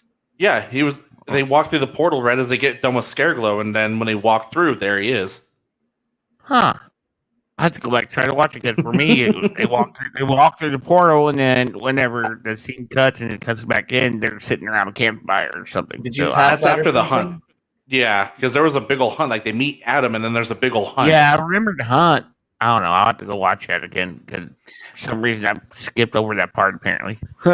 I also want to give major props to Stephen Roots, who voiced Cringer. Yes, Cringer. That speech that he gave to Tila when they arrived Mm-hmm. at Grayskull was amazing. Look, I can tell you a few things. I happen to be a bit of an expert on fear, and I know it when I see it. I loved that. That was another wonderful bit of characterization. Where, do you remember who called me Cringer? You did. This And one major thing that we overlooked that I thought was wonderful in this episode was Triclops' tech cult. yes. Oh, Of all the yes. things that I expected out of this, I did not expect the Borg. The motherboard, yes. But Borg. Essentially turning people into cyborgs by making them drink something, this little techno Nanites. ooze that converts them into cyborgs, including that the little girl who spreaded those tentacle arms. When my fiance saw that little girl do a Exorcist 180, she's like, nope, not watching. That was great. What the fuck is that? Exactly. I can't get over how good the show was. And Kevin Smith got a lot of shit for it, but I love his defense of that. He shifted from He-Man and Grayskull of it being run by the guys to it being a trio of female heroes. Because I will count Evil Lynn as a hero up until the last episode, because her, Tila, and her Tila's friend, it's like, yeah, this went from the guys running the show to the ladies running the show. And it works. It was a transition that was done really well. It handled itself, and now we get to the point where it's like, and Kevin Smith then throws Alina. another one. Alina, Alina's thank her you. name. Then Kevin Smith goes and throws for another loop. Like, okay, Prince Adam is back. There's He-Man. The men are back at it, and yes, Skeletor is there, but then He-Man is dead, which very much is now we know Tila is going to wield the sword of power. But she's got to get it from. She's got to Skeletor. God. Yeah, Skeletor God. Sorry. Which I think is where Evil Lynn is going to come into play, because I think Evil Lynn might actually sacrifice herself. In honor of Orko, I think you're right, Justin. Like, she might do something like Orko and then actually sacrifice herself. And they did another bit of amazing kind of reimagining, was taking everyone from this faithful style from the animated series, advancing time and redesigning everyone. Yes. Beastman looks fucking badass. Mossman looked amazing. Of the characters, one of the most laughable of the villains, suddenly becomes this absolute beast man. I'm sorry. Did everybody love? Cat is here. Yes. I did. Did everybody? And of course, with Kevin Conroy and Jay as Stinkor. Even Merman got a badass upgrade. Yes. But this is kind of finishing my thoughts on it as far as like how great the first 5 episodes were. I recommend it to anybody who's a fan of He-Man. If you're just getting into it, I definitely recommend watching it. My favorite one was watching the after show on Netflix, where Kevin Smith is interviewing everybody from the show with the voice actress who plays Alina. Kevin Conroy delivered probably the best line I'll ever hear about in a recording studio. He said the most dangerous place is recording your lines next to Mark Hamill. Yeah, he's sounds about right. dynamic. Yeah, Kevin Carter's like, he axes out, he's spitting everywhere. He goes, and that's why he goes, the most dangerous place, I think, paraphrasing, the most dangerous place in LA is in a recording studio with Mark Hamill. I'm like, oh my God. I absolutely loved it. It was great. So it's more dangerous than a Gallagher concert? Ooh. According to Kevin Conroy. According to Batman himself. Well, he would know. He's had some of the most experience. Yeah. But it was there great. was so much to love about this series. And I know some people might feel a little salty because it's not centered around He-Man. And well, that's okay. If you came into the show wanting to see a He-Man show, you are going to be a little disappointed. The specter of He-Man still weighs on the show in the way that someone is feeling, with a feeling of survivor's guilt. We get a couple really great characterization moments in flashbacks of Teela and He-Man on their adventures together. And that is highlighted by the one combat move that we keep seeing, where it was originally seen He-Man grabs Teela by the hand and he swings her around to deliver a final blow to the enemy with a drop kick. And we see her and Alina do that a few times. We see, I think even Evil Lynn gets a shot like that.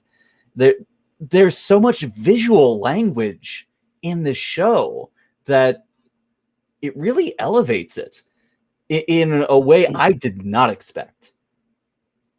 Yeah, I went into the show open mind. I went into the show just like, cool. This. I went in sequel to He-Man. This is gonna be great. I was fully expecting to love it. I did, but like you said, it just threw me for a loop. I was like, wow, they killed He-Man and Skeletor. I was like, where the hell are they gonna go? And that's after episode 1. And then I loved the direction it went. It just absolutely had me sold. And I applaud Kevin Smith for having the gall to kill He-Man. Yeah, you can kill Skeletor, you can kill Teela. He killed He-Man. He killed He-Man, disgraced Man-at-Arms, sent Teela on a journey of self-discovery, and, put the entire universe on a crash course with death. And one for else, what Kevin Smith said, fuck your feels. Yep. And then continued that with a narrative. Yep. It was an emotional roller coaster ride. Before, during, and after production. Do we know when the next half is dropping? I have not seen. Is it 2 parts or is it going to be multiple?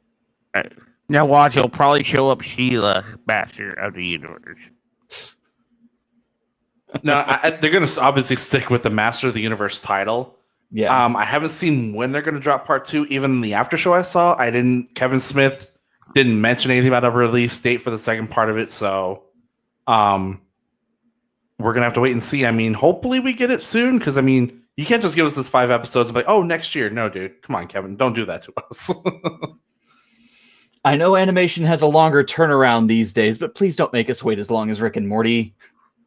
Yeah, and they addressed that in the after show that they mentioned how they were able to record their lines during the pandemic from home and send it off, and then basically do what Lower Decks did. You can record your lines from home and then go and have the production staff take care of it. Kevin Smith made it a point to say that, yeah, we handled it pretty well. I was actually looking forward to this show. And I was actually looking forward to this show for one thing in particular. If you watched the trailer, we were going to see an actual bit of equality on the other side. Because He-Man has a Sailor Moon transformation. He did. He had a magical girl transformation. Uh-huh. And I was actually looking forward to that. And then Kevin Smith had to show his ass. It just soured me on the whole fucking thing. Did our discussion change your mind a little bit? Not really. I mean, it's not anything more than the people who've been ranting and raving on one side or the other have been discussing. It's literally just that the guy who put all of this shit in motion lied back and forth defended himself, then took it back, then made up another excuse. And look, Kevin Smith, you showed your ass. And look, I'm one of these people that believes in voting with my wallet, and my wallet is like, I'm not watching that show. And that's valid. All right. Final thoughts on Masters of the Universe Part 1? I got to hear Mark Hamill say, "I have the power." Sarah Michelle Gellar, balls in your court, girl. This show ticked off all the right boxes for me. I'm excited for what comes next. I just hope I don't have to wait too long. Justin? Yeah, I absolutely enjoyed it. It had plenty of what the fuck moments. The holy shit that he really just pulled that off. Especially that ending part. We see He-Man's classic transformation stabbed right through the chest. Mm-hmm. Like, we've always wondered why other villains don't do that during the hero transformation scenes. I mean, they're wide open. Yep, he took advantage of it finally, and there you go. Yeah, like everyone always wonders, like, He-Man transforms in front of Skeletor all the time. Why didn't Skeletor just stab him? Well, now he knows. Well, no, he never did. Skeletor never knew who He-Man was. Yeah. I mean, He-Man always transformed in private. In private, yeah. Skeletor never knew he was Prince Adam. Oh, okay. All right, that concludes our review of Masters of the Universe. I did do some digging while you were talking, because you were talking about like the Heaven analog, and all of the former of Powers people being there. Yes. Mm-hmm. And the only thought that ran through my head was it would have been absolutely fucking hilarious if another Mattel cartoon property was there. And just off in the background, you have 4040 and Brave Star. Oh, and yeah, last thing. King Grayskull was riding a fucking Triceratops. Yes. Well, yeah, He-Man had Battle Cat, so. Well, yeah, you had Battle Cat, but you had these older heroes riding goddamn dinosaurs. Well, I mean, they had to Grayskull had a Triceratops. The lady who spoke a language nobody understood was riding a Velociraptor. Yes. Right. Yeah. Right. The others was riding a Hadrosaur. Well, there's an explanation for all of this. Like all of the companion mounts are literally following like the evolution tree of Earth, because we're at the Ice Age with the saber-toothed tiger. I just thought it was awesome looking. I didn't. It was great. It was just awesome. Yeah, when he calls his beast, I'm like, is that a fucking Triceratops? And then he catches the saber-toothed tiger they were chasing, and he gives him a pat. Good hunt, good hunts. All right, that concludes our review of Masters of the Universe Part 1. Please, for the love of God, don't make us wait too long for the next one. We need to see a resolution to this. Yes, we do. Something we don't need to wait for a resolution for: Transformers War for Cybertron. Justin, throw up that spoiler warning. I find it. Shut up. Alert. Shut up. God Okay. damn. Spoiler alert. Spoiler alert. The shut up alert got the point across. You don't need to correct yourself with another one to make us wait. All right. I am so ready for this one, as apparent by the shirt, which should have gotten shown off during that stretch redeem. And I will be hopping out during this review because I have not watched it yet. All right, Greg, so it's pretty much just you and me gushing about this one. I binged the entire series over the last 3 days. Yeah, So, I rewatched it too. I am primed for the, no pun intended, for the whole thing. And holy shit. I was gushing about how mature and wonderful Masters of the Universe was. This wasn't even it was a completely different level. So yes, it was. Yeah, it's impressive how much more mature you can be than Kevin Smith. Oh, of Someone's course, going to be harping on dwelling Kevin in Smith, salt guys. water is incredibly salty. So there is so much to unpack with this entire series. I got to hand it to Hasbro, Warner Brothers, and Rooster Teeth, who handled most of the animation for this. They're really sticking with this trilogy series idea. Right before, about 4 years before this show came about, there was another trilogy series that they called the Prime Wars trilogy. That was one of the last original productions released for Machinima before that company went belly up. And I'm glad to see that they kept the format here, where Prime Wars was a sequel series that was meant to take far ahead of Gen 1. This reimagines Gen 1 again. And I know there was some complaints online that I've seen saying that Transformers can't move past it. Well, it's where all the iconic characters are. You see Optimus Prime, you know who Optimus Prime is. You see Rodimus Prime, and you think, who's this copycat?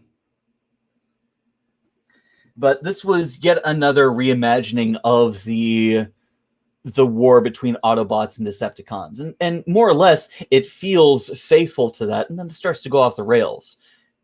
But I don't want to focus as much on the story, but more on the characters. Because this show did something that I haven't seen any Transformers series do. And that was give a real sense of humanity to the Transformers. Optimus Prime is haunted by his decisions and really seems to feel the weight of his responsibility throughout this entire series. And Megatron, while on one side being the charismatic and dynamic tyrant that we typically see him as, he's also gone kind of Raskolnikov halfway through the first series. He is haunted by his decisions as well. Yeah. He regularly has nightmares about the things he has to do. And at one point where he is going across Cybertron, culling Decepticons to get enough energon to build a starship, he is going out to these settlements and factories to meet face to face and speak with the Decepticons that he is about to harvest. And that is a dynamic of a character I did not expect to see. Megatron's always been seen as this brutal and ruthless warlord, this gladiator who's been raised up to power and embodies that might makes right ideology and carries that forward into how he leads his people. But to see him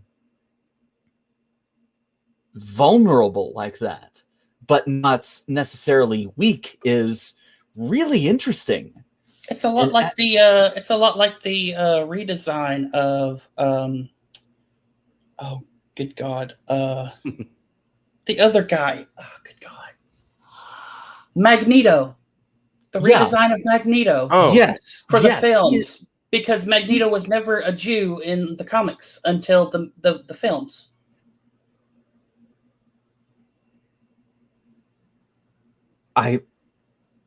Okay. But yeah, he definitely has that victim complex, because they reimagine a lot of the lore of Transformers in this series. It's definitely friendly to new people coming in, but it also takes a lot of the original lore and reinterprets it, recontextualizes it. There's so much. There's a lot. Oh my God, this series was so well done. If I may with this series, it pulled for me the way they did it, going into the series and going to even basically where they meet their Beast Wars counterparts. This pulled a Star Trek, and what I mean by that is you don't have to watch what came before to understand it, but it helps. So if you saw Beast Wars and the original Transformers before you saw the series, it helped. But if you just watched this on its own as a standalone, it was just the same. It was great. And they made Megatron, I hate to say this, but they made Megatron a sympathetic villain in a way. Like he was just as haunted as Optimus, but at the end of the day, Megatron genuinely wanted Cybertron to survive. Mm-hmm. And of course, disagreeing with Optimus Prime on this, it's like in a way, Megatron was right. Optimus Prime is good, but Megatron was right 100% of the time. Where it's like your Prime is going about this wrong, and it's like, wow, okay, Megatron's got something going on here, like Killmonger and Black Panther. He wasn't a villain; he was right. In this series, Megatron is Gul Dukat. Oh God, yes, yeah. He went through the entire gambit from hero of his own story, savior, vulnerable, savior, complex character, making terrible, terrible decisions for the good of all, doing tyranny of numbers. Just what they did with Megatron in this series is absolutely mind blowing.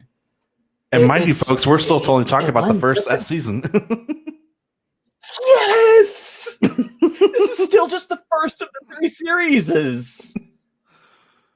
My favorite part of the first season was Alpha Trion choosing Bumblebee. Basically saying you have to stand with Prime. Mm-hmm. And Bumblebee, of course, Bumblebee's not a Terracon, he's not a Decepticon, he's not an Autobot. He's just doing his own thing. And all of a sudden gets hit up by none other than Alpha Trion saying, you are the chosen one. You need to help Optimus Prime. You need to help him through his failures and his successes. It's like, that was a massive moment where it's like, wow, like, okay, we know Optimus has the matrix of leadership, but Bumblebee is sitting here like, dude, I'm here too, and I don't know what I'm doing. Well, and that's another thing when I talked about the maturity of the show. Not only are we getting a dynamic characterization of the leaders, but also the other individuals. Not all the Autobots are 100% behind Optimus Prime. Right. They question him. They see other options. They want to find different ways. Ultra Magnus. Yes. The most straight-laced and stoic of Autobots next to Optimus Prime completely disagrees in how they conduct this war. He surrenders himself to Megatron in the hope of trying to bridge the divide. Yes. In the first episode. They pulled He-Man pulled with Transformers and they killed him basically right away. It's like, what the, like, you just did away with Ultra Magnus. Okay, cool. Like it. Well, they didn't kill him right away. It was 2 or 3 episodes later before he was finally killed. But that's how the Alpha Trion protocol found its way to Bumblebee after Megatron assassinated Ultra Magnus, and then he kept his head and was talking to it. Still talking to it. Even in the second, we'll get to the second series, but still talking to Ultra Magnus. That's why I said he was going full Raskolnikov. If you're not, if you don't know literature, that's Fyodor Dostoevsky's Crime and Punishment. A guy commits a murder on a woman he doesn't think anyone will miss, and thinks that because he has the moral high ground, he won't be affected by it. He ends up feeling incredible guilt, sees the woman everywhere, and eventually turns himself in to waylay that guilt. So basically, it's like the Telltale Heart. Okay. I was about to say Telltale Heart at Gallimbo. Yes, but he doesn't. In a way. I guess Megatron kind of goes mad later on too, but not in the first one yet. Yeah. But as far as this first series goes, with the whole Ultra Magnus dying, Bumblebee becomes essentially the chosen one, and then showing something that wasn't shown before, Optimus Prime fighting his love for Elita 1. Mm-hmm. It's like very clearly they make that these autonomous robotic organisms they have more feelings than just hatred and sorrow and excitement. It's like, Optimus Prime is very clearly in love with Alita. And then, of course, in his absence, when they leave, she takes over after he gets rid of the Allspark through the space bridge. And so then we get to see another side. We get to see the Autobots essentially without Optimus Prime versus Megatron. Mm-hmm. And Megatron makes a very convincing argument. This goes in the second series now where, yeah, he's very persuasive and tells Alita, like, yes, I will spare you. And her first thought is Optimus Prime thought, what about my friends? And Megatron's like, you will live. Again, he reiterates that you will live. And then, of course, though, Alita showing her compassion to the Decepticons that were, I'm assuming we're going to be taken. Let's back up a bit. One of the big conflict of the first season is not just Autobot versus Decepticon. Right. Megatron has the upper hand in the war. He has propaganda. He has the grand audience that he addresses in the arena where he rose as a gladiator. And the Autobots are the underdogs. They're losing the war. Megatron clearly has the perceived moral and logistical high ground. That's kind of been a constant in Transformers since forever, though. Yes. Shockwave finds evidence of the Allspark, the source of the life source of Cybertron, and he hatches a plan to use it to reformat the Autobots into Decepticons and end the war decisively. Optimus Prime gets wind of this and elects to take the Allspark away from Cybertron so that that Megatron can't utilize it. But that means that life would end on Cybertron. But he doesn't realize that until after the Allspark is already gone. The first season is that conflict, is getting the Allspark off of Cybertron and the conflict between them. Megatron, after he finds out Optimus' plan, is against it. He doesn't want life to end on Cybertron. Right. They almost, in a way, make Optimus the villain because Megatron's cause is very clearly keep the planet alive, but then Optimus is very clearly keep this out of Megatron's hands at all costs. It's not good. It's not hero and villain in this choice. This is an impossible choice. Optimus Prime sees Megatron's plan as genocide. He's going to completely eliminate all Autobots and effectively mind control the entire population. And he wants to do anything and everything to stop that. I mean, okay, the way you guys keep talking, because this conversation about what's going on keeps going in a big circle, and I'm just like, guys, this is literally just the Transformer version of the film versions of X-Men. It literally is. Because you have Magneto and Megatron being the exact same character. They're always right. They're just doing the wrong fucking thing.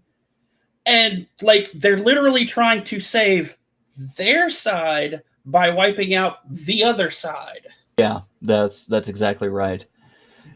The Autobots managed to gain enough energon to finally repair their ship, the Ark, and take it off of Cybertron. And they go immediately chasing after the Allspark because as soon as it's gone, Optimus realizes his mistake. Yes. So he takes the Ark and goes after the Allspark. Alita stays with a few Autobots left, including what's his name? The Decepticon who defects. Jetfire. Jetfire. That a lot of the main story beats are still there. Jetfire's defection. The characters are all more or less the same, which is a nice touch, but there's a depth to them. And one last note on the final. On the first season, I mentioned that not all the Autobots are behind Optimus. In some cases, this is an extreme because Ratchet, who is originally the medic, he is hard against any and all conflict. He set up a triage that protects everybody. And there we get one of the most interesting characters, Impact. He's a Decepticon who was apparently died earlier on in the series, but Ratchet found him, patched him up, and Impact became protective of Ratchet. went with him when they asked him to help repair the Ark, and eventually gave his life to protect Ratchet. All right. That's any final thoughts on the first series, Greg? First series, it went really well. Like I said, the conflict is just, they really brought that for Optimus and Megatron. Like Sun said, Megatron's right, but doing all the wrong things. Optimus may have been wrong, but he's doing the right things. It's just like that kind of situation where it's like, yeah. It was absolutely incredible. Yes. Whew. The second that was Siege. The second series, Earthfall, follows the Autobots and Decepticons as they are racing through space to find the Allspark. While Optimus has already gone on the Ark, Megatron begins harvesting and culling Cybertron to build the Nemesis. The arena, which was once packed with followers pouring adoration onto Megatron, is now silent and still and packed with tubes that are empty, that people are being packed into. Yeah. Alita and Skyfire and the remaining Autobots end up liberating several Decepticons from these cells, and that ends up paying dividends later on, because when they are captured, it's those Decepticons that free them. Meanwhile, Optimus and the rest of the Autobots kind of get a little lost in space. They end up going to another space bridge to try and find the Allspark's location, and find a space station that's wedged inside one, and the gate that's still open and churning. This is where the Decepticons end up catching up with them after they eventually harvest enough energon. And that is where... Oh, wait. Backtrack. I missed a spot. First, they're captured by mercenaries and taken to the Quintesson, yes. And if you've seen the Transformers movie, this is that big floating, rotating head that keeps passing judgment on the innocents. These are... And in War for Cybertron, these are apparently the creators of Cybertronian life. These are the creators of the Transformers. These are the masters that the Autobots and Decepticons rose up against on Cybertron. And this one in particular, and though initially bickering against itself on what it should do, eventually carves the faces off of itself, so that there's only one left. That there's no more bickering over consensus. There's only one will, and it is voice. A vengeful and angry will. And Boop, back to you.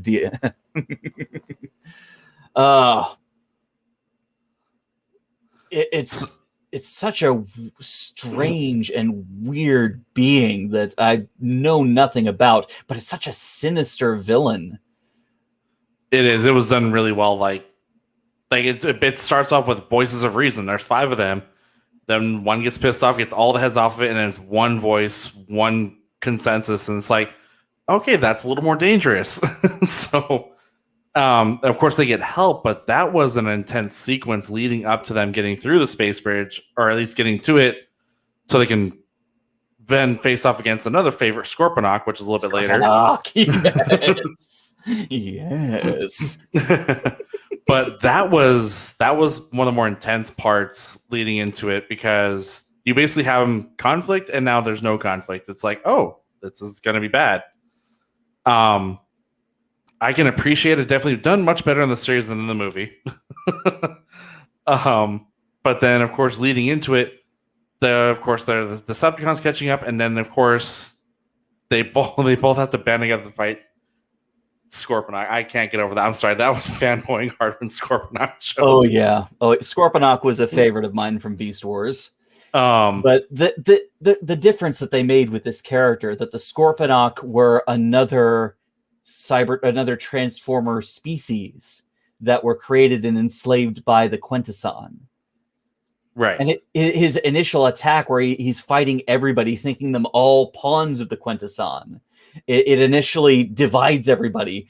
Optimus and Megatron are stuck between Rebel. Starscream, of course, taking advantage of Megatron's absence to take command and rule like he was always meant to, like he deserves to, like he was destined to. And of course, the Autobots banding together to try and figure out what's going on. And a temporary truce occurs as Optimus digs Megatron out from beneath the rubble and pulls a massive bar out of his chest that's wounded him. That was a tough one to watch for me, as far as Optimus knowing that Megatron can't basically pulling a Star Wars. He's too dangerous to be left alive. But then Optimus is so conflicted with being the voice of higher reason, he can't just leave one of his old best friend's brothers there to die.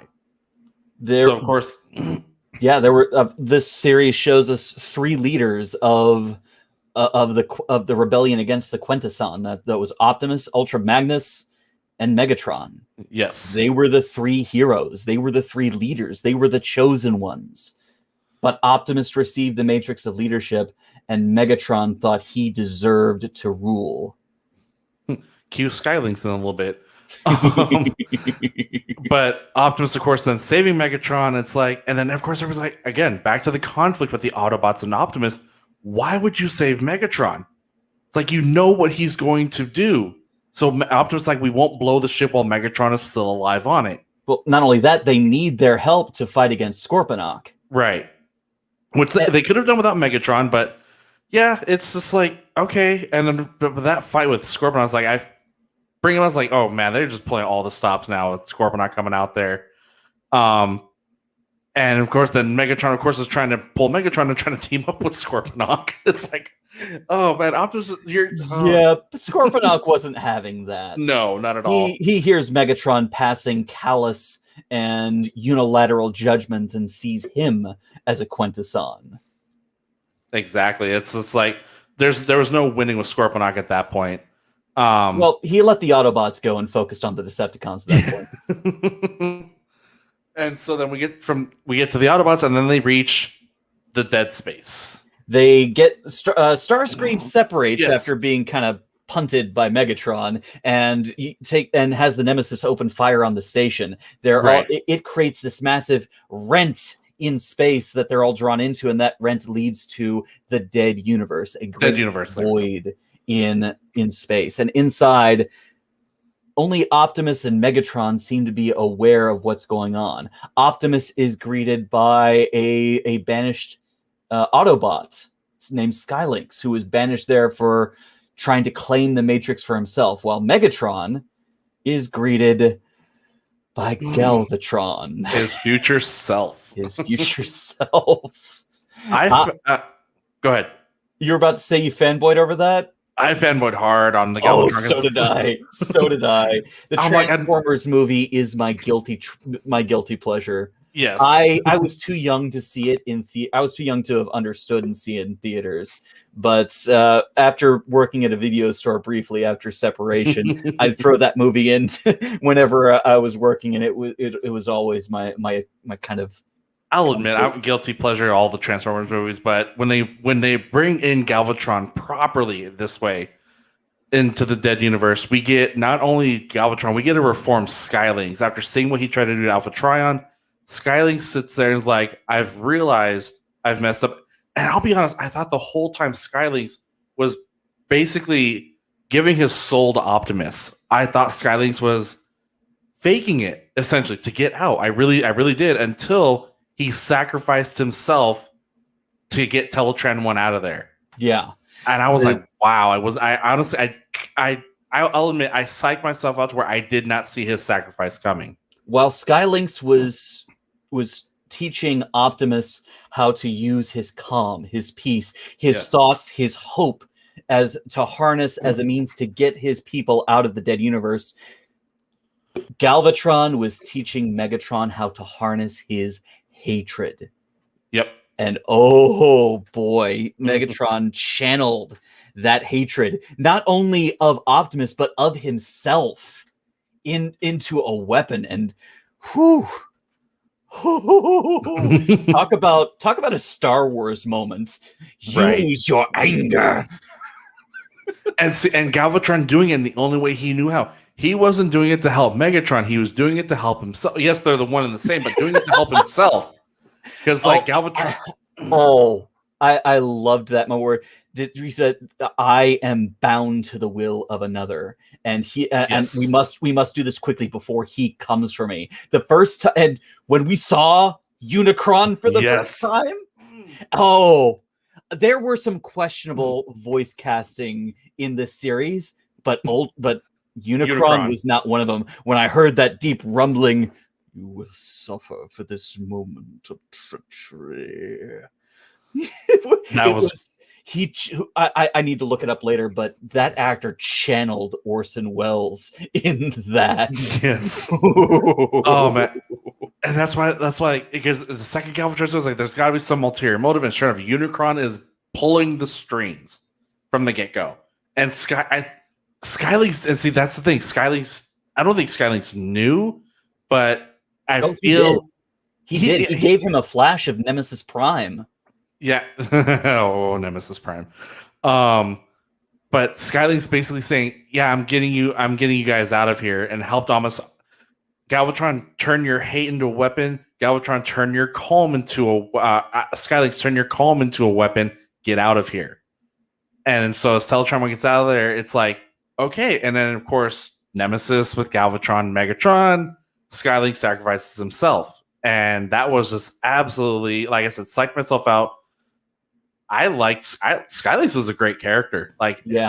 To really handle his time there and know that he's never going to get the Matrix leadership and he has to help Prime. It was good. At this point, I'm just waiting for ColecoVision to show up and turn your color into power. And I'm with you, Greg. Up until that last moment, I was expecting some heel turn, some moment that Skylinks would betray Optimus, because that's the vibe. Right. Just his tone, the fact that he never shifted out of that avian form, it made me think that there was something kind of sketchy about him. Even as he spoke and tried to get Optimus to use his calm and his hope, I kept wondering what's his angle, what's going on here, until he blocked that concentrated hatred so that the Ark could escape. Whew. Yeah, that was intense. And it's like he basically realized that Alphatron would then pick this Skylinks versus obviously his past where he tried to take the Matrix. Skylinks proved he was at this point worthy of it and sacrificed himself.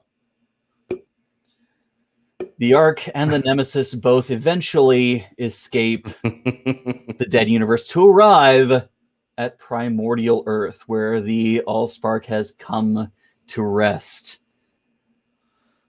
And that's when the Decepticons open fire and everyone goes crashing down onto Earth.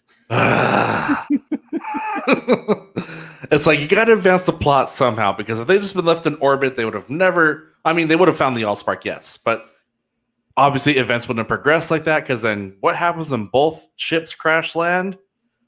Well, that's when we get the final teaser of the episode where the Ark comes crashing down, a Velociraptor stands up to take a look, and the eye flicks to a mechanical one. Yep. and people lost their collective ever-loving minds. Well, fuck yes, it's Dinobots. Oh man, I absolutely, when I saw the first episode, there's just no friggin' way. And I obviously saw the trailer, but I'm just like, oh my god, I just lost it. I was like, we finally got the Transformers story. And mind you, the series 3 just started. We're not even in the rest of it. We got the Transformers story we deserved, with cohesion and understanding that the movies didn't give us.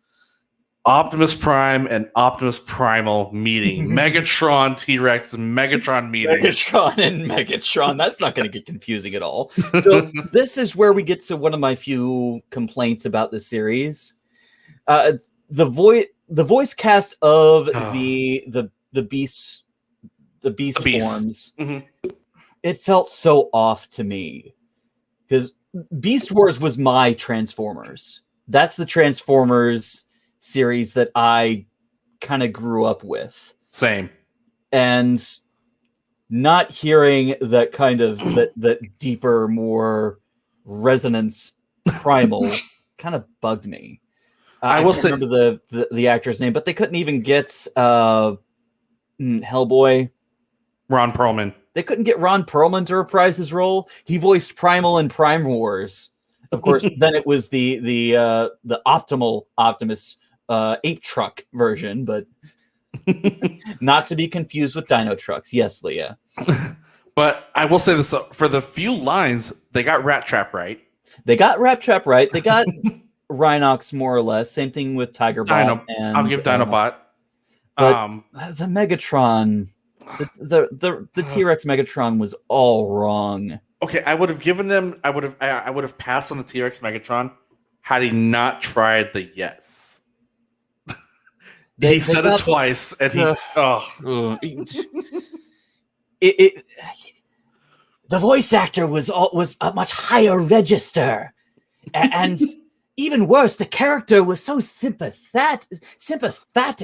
He fawned and worshipped Lord Megatron like a second Starscream, and not like an empowering Megatron like he should have been. Exactly. Yes. The characterization of the Predacon Megatron just felt so off from the Megatron that I was hoping for. And that's a me problem. That's taking my expectation and projecting it onto the show, and that's not fair. It's not what I preferred. And eventually, he did grow on me. The character was altered because of the events of the show. Dinobot remains more or less the same. Yes, didn't have that growly sound that I was hoping for. Oh man, it was great. Then see Starscream and Dinobot. Yeah. Although Starscream fit in best with Black Arachnia. Oh god, Black Arachnia.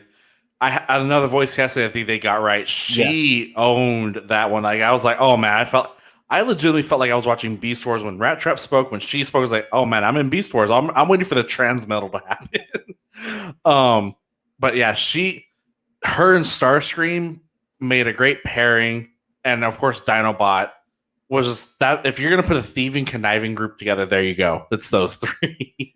He wasn't quite as conniving as I wanted him to be. In Beast Wars, Dinobot was kind of the Starscream. Yes, he immediately challenged Megatron when they arrived, and then when he was exiled, he immediately challenged Optimus Primal. But he stayed with the Predacons for most of that. When the Ark and the Nemesis crash landed, they were immediately met by their beast mode counterparts. Yes, both of them invaded the ship and attacked, and that's where my confusion kind of began. While the Predacons immediately bowed and scraped to Lord Megatron, the Maximals treated the Autobots like enemies immediately, and kept calling Optimus Nemesis Prime. Nemesis. And we haven't had any context to Nemesis yet.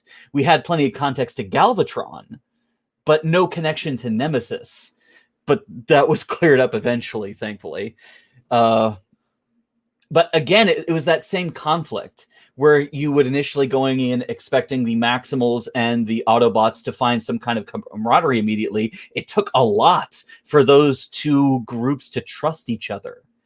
And it took a lot of effort on both sides. There was a lot of friction between Optimus Prime and Primal. Yeah, I really liked that dynamic. Getting those two to meet that way, fighting, where Primal immediately is like, "Where's the Matrix of leadership?" to prove who you are. Megatron stole it in the last episodes of the previous season. The Decepticons had boarded the Ark before it crash landed, and Megatron beat Optimus. Yes. Beat him down, tore open his chest, and took the Matrix for himself. Strapped it to his chest. Oh god, yeah, that was that's great. when the hallucinations started, because the Matrix was rejecting him. Yes. That was outstanding to see that dynamic of finally, because we got teased in Beast Wars where Primal meets Prime, before Prime officially dies again. But now we got. But that was a much more reverence. Yes. This was that was the polar opposite of what we saw. When they found the Ark, they were in awe that they were standing in the same chamber as their progenitors. But also, they were a lot smaller than the Autobots in that. A lot smaller, yeah. He had to fly Primal was the side of Optimus's head.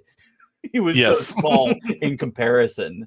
But he was still able to join with the Matrix, and that's when he became the ape truck. The optimal Optimus. Yes. And this one with Primal and Prime, and then of course basically all the meeting of their counterparts, Rhinox, Rat Trap, Bumblebee, and them. It's like, oh man, this is gonna be great. And that was a dynamic that I've been waiting for a long time. And then of course getting down to it's like, okay, we have to help you get the Matrix, the leadership back. And then when it gets to where the Allspark is messing with them. Prime sees right through it. Primal sees right through it. It's just that was intense though, because the Prime almost got messed with because it's like, oh hey, here's Alita. Well, it took a lot for those two groups to cooperate, and although the Predacons initially welcomed the Decepticons, there was still a fair amount of distrust there as well. Oh yeah, mostly focused around Black Arachnia and Dinobot.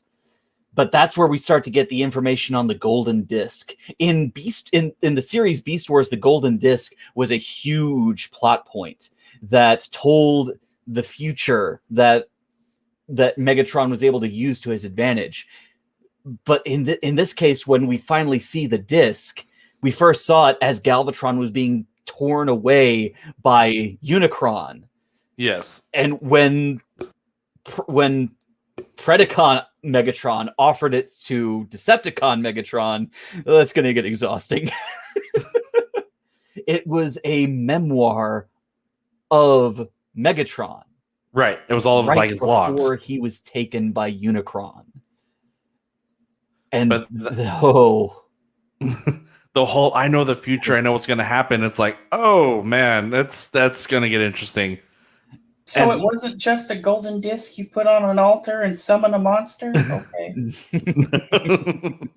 I mean, Unicron is a monster, but the monster of monsters, yeah.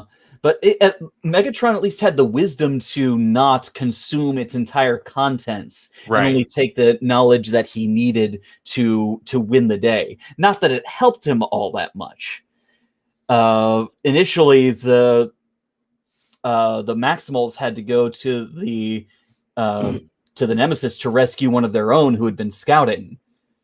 Yes, It almost ended badly because Megatron saw them coming thanks to the disc, but thanks to backup by Optimus, he was able to both win the trust and respect of the Maximals and get the information they needed, as well as establishing a connection to the Matrix that was still strapped to Megatron's chest, where they all head to a great crater where the Allspark has come to rest. Its defenses were both physical and mental, psychological, kind of threw everybody through a loop, but guided those who it needed. And that's another aspect of Transformers, especially Beast Wars, that I really like that they included. That kind of techno-mysticism that really colors this universe in a fun way for me. In the same way, the magic and technological melding of Masters of the Universe and shows like it from back in the day. The idea of the connection between the Sparks, the Allspark, the Matrix, and all Transformers that really appeals to me. How the Matrix of leadership chooses who it inhabits. The Allspark chooses who can find it and guides those who need to be guided to the decisions that they need to make. Dinobot finally takes the moment to step out, to become his own bot, to break away from the megalomania and sycophancy of Predacon Megatron and steal the Matrix from Megatron, only to be beaten to near an inch of his life, just in time for Optimus to find him and be given back the Matrix. And Dinobot fulfilling his destiny of the valiant sacrifice for the greater good, and oof, that demise never fails to affect me.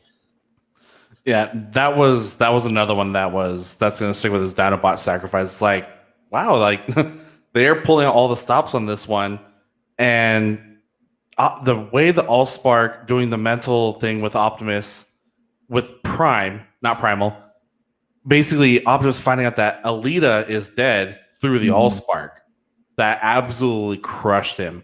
Like, Well, it's like, go ahead. no, that being crushed him, it's like, what is, like, Optimus like, well, what do I do at this point? And of course he knows he has to keep pushing forward. It's like, keeps going, and the Primal's right behind him. Primal's like, no, Prime, we have to go do this. And I feel like that didn't affect Primal at all. Primal had a cool head about him, because he knew right away what was real and what was fake. Even though the Allspark was messing with him too, Primal's like, no. You can't fool me. And then proceeds to find Optimus Prime, and then they both get in there to essentially lose and then win. Well, that's the thing about the Maximals and the Predacons. They are from a future where the Allspark never made it back to Cybertron. The Allspark is fading and dying. And if Optimus isn't able to get it back in time, then Cybertron will cease to exist as it was. Though life preserved in the rise of the Maximals and the Predacons. And I think that was Primal's advantage. He knew that the world that Optimus left was gone. Right. So he was able to help him through what he was seeing. And like you were saying a minute ago, when Optimus and Primal finally got inside, followed by Megatron, who had taken a cloaking device at some point from Starscream, I think. Yeah, it was from Starscream, who'd stolen it from Soundwave, who actually got no, he wasn't dead. He didn't get killed. He just got knocked out. Yeah, Soundwave was knocked out. I'd be pissed if they killed Soundwave. He's my favorite. He's my favorite Transformer. He's got the minions and the coolest voice. He does. But the message Alita was sending to Prime, or essentially, was you have to in order to stop the fighting, don't fight. It's like, okay, you're telling the leader of basically the free world to be like, yeah, you're gonna have to let the bad guy win. And it was a quick win, but it's like you're telling Optimus finds out you're dead. Number one, number two, you're telling him not to fight, which is what he knows what to do. Is like that's all he knows how to do is to keep fighting to live. And so it's like, okay, this is really starting to mess with you. And then getting inside, just seeing Megatron, like, I've seen this as it's been foretold, and it's like, yeah, so have we. So we had to see what happened afterward. And wow, I was like, that was what, episode 4, episode 5? Yeah. It's like Megatron takes the Matrix again and charges into the center of the temple of the Allspark, where he's greeted with a vision, his victory, which quickly turns to ash. As Megatron is contained, the temple returns the Matrix to Optimus and then grants him the Allspark. And that's not the end yet. No, it's not. This epic battle, this crushing emotional. What's more intense than a roller coaster? What's a better example of that? This emotional battle. That's an internal and external existential fight for life and death. It's not even close to the end. So, No. basically, like riding on a gyroscope. Okay, Sure, we'll go with that. Yes, so you're like, yeah, if you're on a roller coaster, you're basically going up and down and then turning in extreme ways. If you're strapped into a gyroscope, you're turning all which ways. Yeah, the fight that they had at the end, the Maximals are fighting to help the Autobots and they know that if they succeed, essentially what they're under the impression that they're going to be wiped out. But the Maximals are like, no, we have to help you. And of course, the Predacons and Decepticons doing their thing, following both their Megatrons to eventual defeat. And then what the hell happens when they're trying to get the ship out of there? They're being bombarded. Teletran The Nemesis is in the air. It's bombarding the Ark, which is stuck in the side of an active volcano. They're trying to get get it out, but the systems won't respond. The power is practically dead, and they can't do anything, and it looks like they're about to die.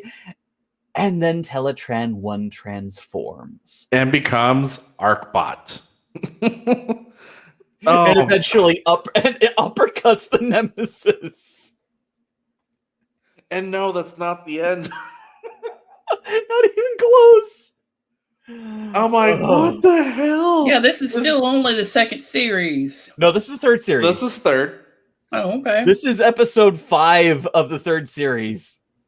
This is episode 4 with Teletran 1. Well, I'm glad we're finally in the third one because this has been really long. It is, but it's incredible. I told you guys that this was going to take a while. This is a Transformers Greek epic at this point. It is. It is very much that. Oh, later remind me, and I'll link you the Prime Wars trilogy. It's lower budget, but it's the same kind of thing. Okie dokie. They take the Decepticons captive, but before all of this happens, Starscream and Black Arachnia take the disc, take a bit of Megatron's own essence, fabricate a new arm so Starscream is able to consume the entire disc, the entire memory of Megatron up until his encounter with Unicron. He sees Megatron being consumed and reformed into Galvatron. And just as you think it's all over, suddenly Unicron's gaze turns to Starscream. Yep. Starscream doing probably the bravest thing we've ever seen him do. And he's not just trying to, at this point, he's not just trying to warn Megatron, like, look, you're walking into a trap. Now he's trying to tell Prime, you don't understand. He is coming. And I'm just like, blurt it out to say Unicron. But I'd like to remind everybody that we were at the 2 hour, close to 2 hour 35-minute mark. I was telling you this was going to take a while. You never believe me. None of you ever believe me. We're on the last episode. We're almost there. Sorry, Justin. Oh. With everyone captive, they head through the space bridge to get home. But they don't get there yet. Because the space bridge leads them directly back into the dead universe. Yep. With Galvatron waiting. And then he yanks them to Cybertron. Yep. Apparently a head posture check. And hydrate. While Dross is doing that, they get back to Cybertron. Galvatron waiting in hand to then now, oh God, and yes, we understand this is confusing, with Predacon Megatron. A stretch 2? Decepticon Megatron, and then future Megatron and Galvatron. They start beginning the fight, and then this is where Optimus Prime realizes he keeps hearing Nemesis Prime, and then sees... When he arrives, Optimus heads off to the Temple of the Allspark alone. Yes. And because he believes that is what he's supposed to do. That's when Bumblebee finally corners him and says, hey, that's bullshit. You are not alone. You've got me. You've got everyone at your back. Stop using your own guilt to put yourself in these impossible situations. And then Alita is back in his head. Well, because he found her dead body as soon as they arrived. But Optimus then meets Nemesis Prime. The mirror reflection of Optimus. A new paint job, a Decepticon sigil on his shoulder, and he's just standing there waiting for him to make his move. Meanwhile, Megatron has been separated from everyone else, being guided by Galvatron to the same location where Optimus and Nemesis are fighting. The Allspark is nowhere to be found. Bumblebee has it, and he's trying to get inside the temple. It's Link versus Dark Link. Yeah, exactly. Samus versus Dark Samus. Yep. Well, that's when we finally get the context of where Nemesis came from. As the battle is heating up, as Megatron is seemingly convinced by Galvatron that the Allspark needs to be harnessed to destroy Unicron. That is why Nemesis and Galvatron are there. That's why they have been guiding their actions to gain the Matrix of Leadership so they can gain access to the temple, get to the Allspark, and finally use it to free themselves from Unicron. Because Galvatron isn't the only slave to Unicron. So is Nemesis. Yes. They both In are. their final battle together, Megatron and Optimus both died. And in his final moments, Megatron thought how foolish their fight was. How yes, it's X-Men. Son, you were right. It's X-Men. In all their years of fighting each other, they could have banded together and made the world a better place. And it was in that moment that Unicron found him. That thought, that notion of unity was a threat to him. So he enslaved him and Optimus and used them to enforce his will on the dead Cybertron and being the eternal threat to both the Maximals and the Predacons. And that is why the Maximals attacked the Autobots when they first saw them. Yep.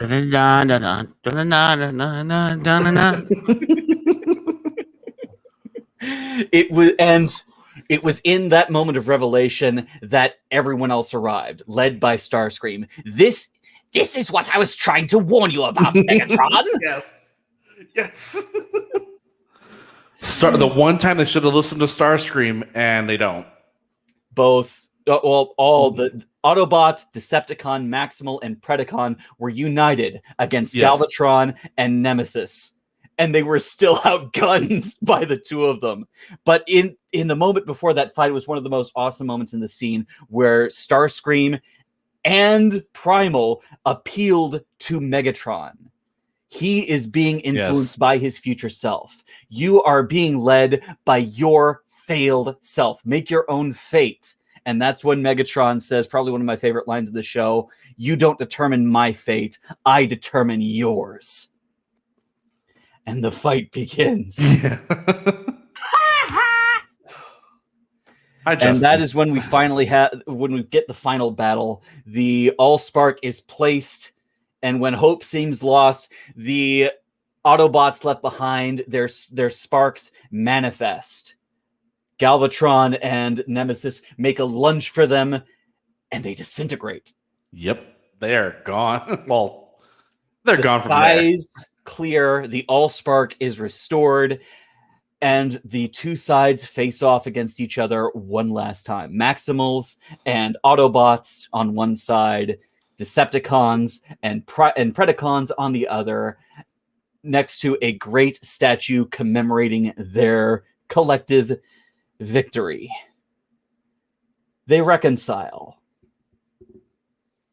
Optimus attempts to extend a hand in peace, but Megatron only says, "The planet is much bigger than it used to be. There is more than enough to sustain us both. ...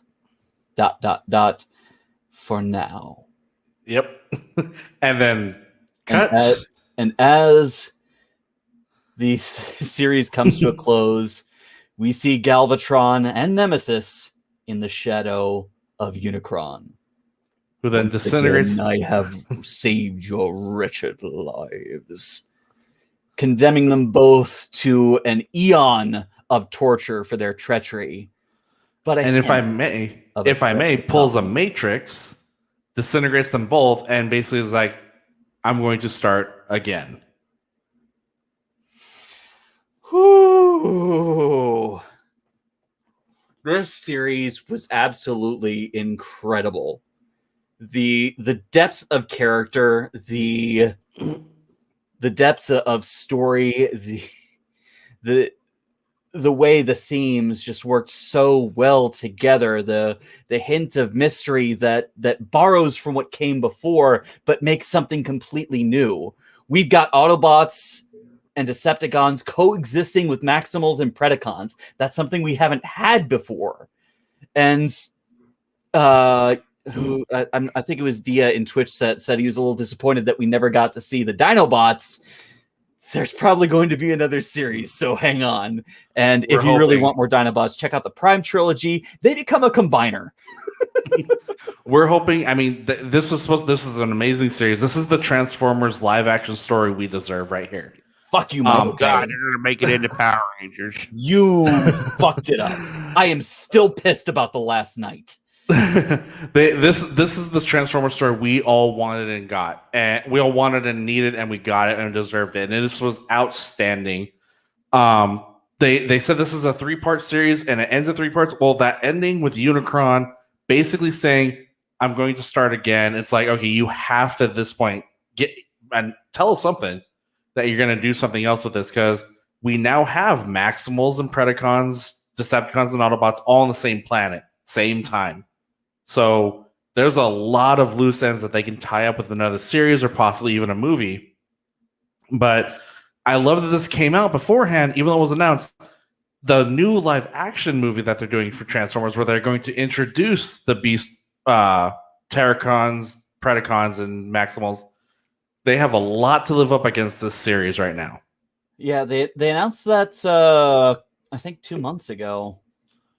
Yeah, they announced it a while ago. You don't understand, Greg. You just don't understand.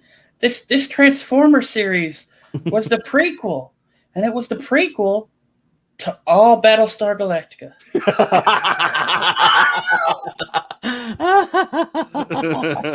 Everyone was always a Cylon. Yes, yeah, we all wanted to see Dinobots. We've got actual Dinobots. We got T-Rex Megatron running around. I really hope we get more from this series. I want to see that Megatron, the Predacon Megatron in his element as more of a commanding figure. We all want to see Grimlock. Yes. We did get a bit like 15 seconds of Omega Supreme in the at the end of the first series. There's so much that we still can series. There's so much new stuff that we can do. I was floored by this series. I did not know what to expect, but damn. Yeah. Damn. I felt the same way. I caught it after the first 2 series were out. I watched them and I was like, okay, when's the last one coming out? Binged it all again, and I was still floored by it. I absolutely love the series. It's the best. It's the best Transformers story we've gotten in a very, very long time. I was wondering what the hell was keeping Genlock Season 2 from coming out for so long. Now I know. Now I know. Justin, you can come back now. His mic is probably muted. There he is. All right. I think we've gushed and geeked out quite enough. My load is spent. Stop it. Oh, it's about time. Hey, I was pent up. Yeah, apparently. I'm just glad you had the stamina to go all the way. Hey, when I'm passionate, when I'm into it, oh yeah. Well, at least you're not humping a controller.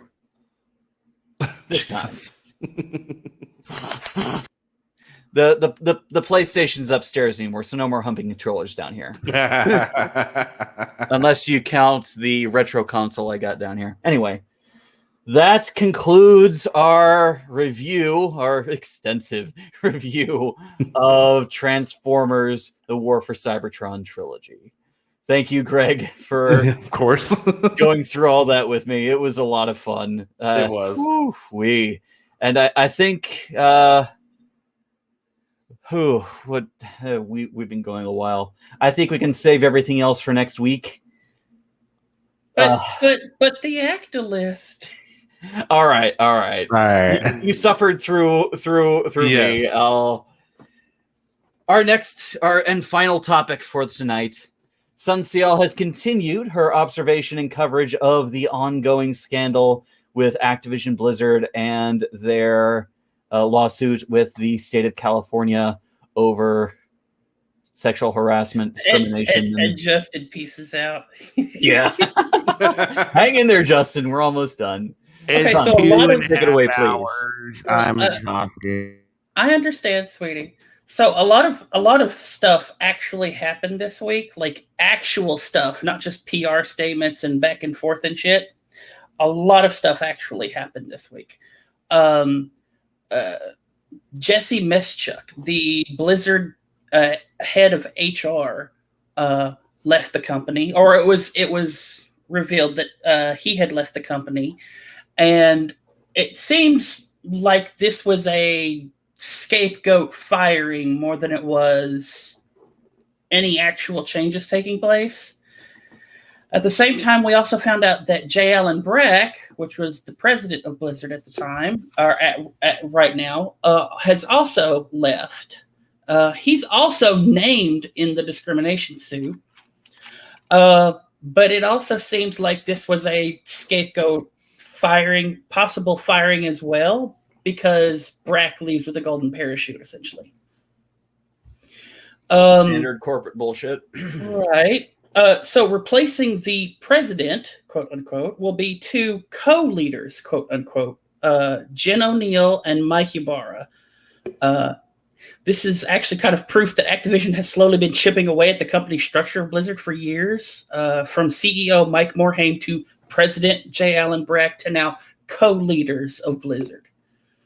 But this is not just the top-down administration that's been chipped away. It's basically this whole digestion of the company into Activision. Fran Townsend, the enforcement executive and scandalous torture lady under the Bush administration. I can't believe that's who they're hiring. They hired her as the enforcement executive for policy. Chief of corporate strategy. She tweeted an Atlantic article this Tuesday titled "The Problem with Whistleblowing." Oh, Jesus, fuck. The Atlantic normally does some excellent work, but damn. This is why a whole bunch of actual journalists left the Atlantic. She was immediately attacked on Twitter by employees of Activision Blizzard. She got ratioed hard. So she started blocking said employees. Wow. At a company whose motto is something about listening. Uh-huh.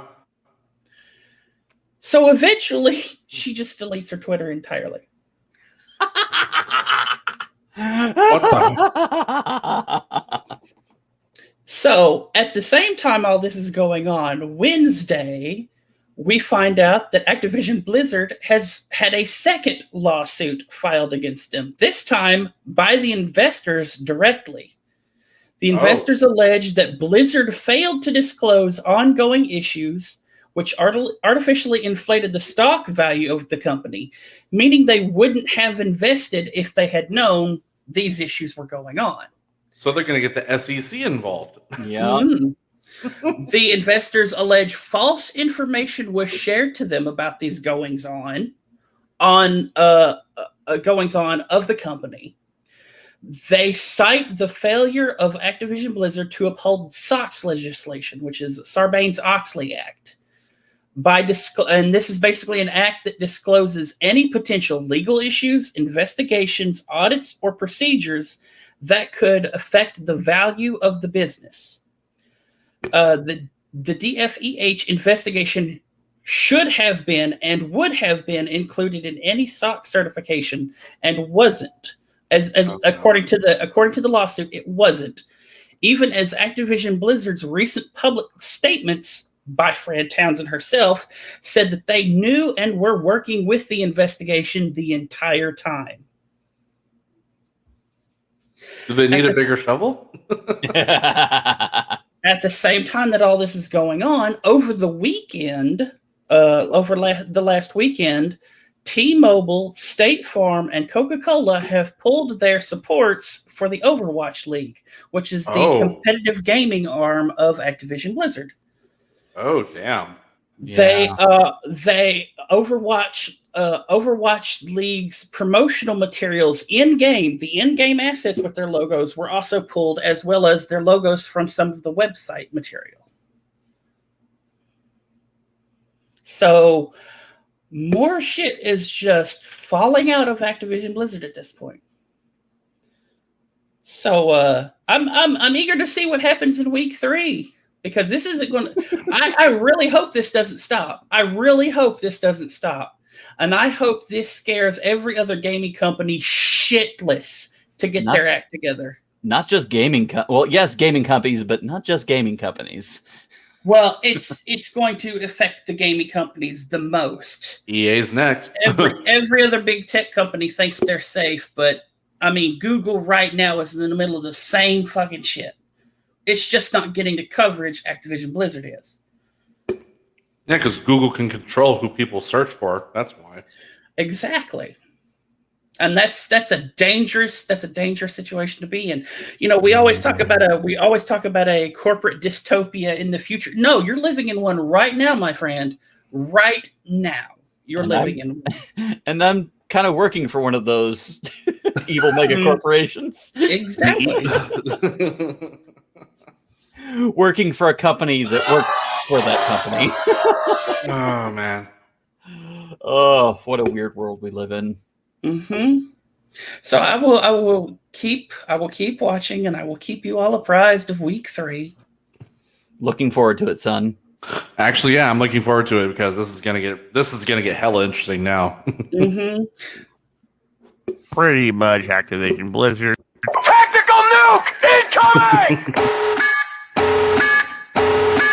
Yeah, I hope so. All right. Well, thank you for that coverage, son. I look forward to hearing from your update for next week. Mm-hmm. All right. And with that, we have come to the end of our show. Let's wrap things up with our favorite segment. What are we watching? Greg, have you been watching anything else than what we covered today? Well, of course, watch Master of the Universe, War for Cybertron. I'll admit this openly. I am a fan of the old show Charmed. My fiance got me into it. I watched it with her, and it was enjoyable. I say this because we're watching the new one. I want to. Oh, you poor thing! I want to stab my eyes. You poor thing! I want to stab my eyes. I'm like, there's so many things wrong with it, but we're pushing through it because start it, got to finish it. But if you loved the old Charmed, don't watch the new one. I was watching some of the clips on YouTube to see if it would be a show. I watched the old Charm too back in the day. I mean, that was the thing. Charm, you had all the Friday night shows, and I mean, that was the thing back then. I tried watching, the clips to see if I could get into it, and when they'll actually take the time to watch this series, and oh my God, what the fuck are they trying? How is it still around? The special It's effects bad. from the old Charmed are better than the new one.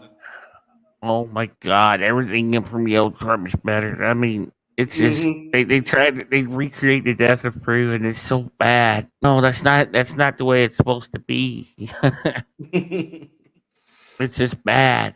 I'd actually argue that the special effects from Galactica 1980 are better than this new series' special effects. Yeah. I think Sun's right. That's a cursed show right there. Here's effects better than this. The effects from Star Trek V are better than this. The effects from Star Trek V weren't that bad. It was pretty bad. Now, if we're talking bad effects, we should look at Blade. Those Or early CG blood effects. Oh, Oh, you mean the food coloring mixed with what was it that they used? Oh yeah, they used olive oil and food color. No, they use CG blood effects for the final encounter. Frost being cut in half. Yeah. Yeah, that was so bad, so bad. I've seen, so bad. Does nobody remember the owl from the Labyrinth? That whole opening sequence of the flying fucking owl. We're trying to forget the Labyrinth, okay? Why would you want to forget? Why would you want to forget the Labyrinth? It's just the opening animation CGI. Yeah. It's literally the fucking story is owl good. that's so fucking creepy. The story is good. That part is not. Yeah, it's the there you whole go. opening credits. Anyway, thank you, Greg. Justin, what are you watching? I haven't really watched too much this week, other than Bad Batch and when a bunch of Lower Decks teasers that have been coming out almost every other day. I wonder how much you're giving away with this. uh, yeah, it's been a pretty slow week for me, other than playing, of course, Star Citizen when it hasn't been updating every other day. But All yeah, right. that's pretty much it. Thank you, Justin. Son, what have you been watching? So, this week I found out there was another part of the live-action Rurouni Kenshin movie called The Beginning, obviously, and I'm actually kind of glad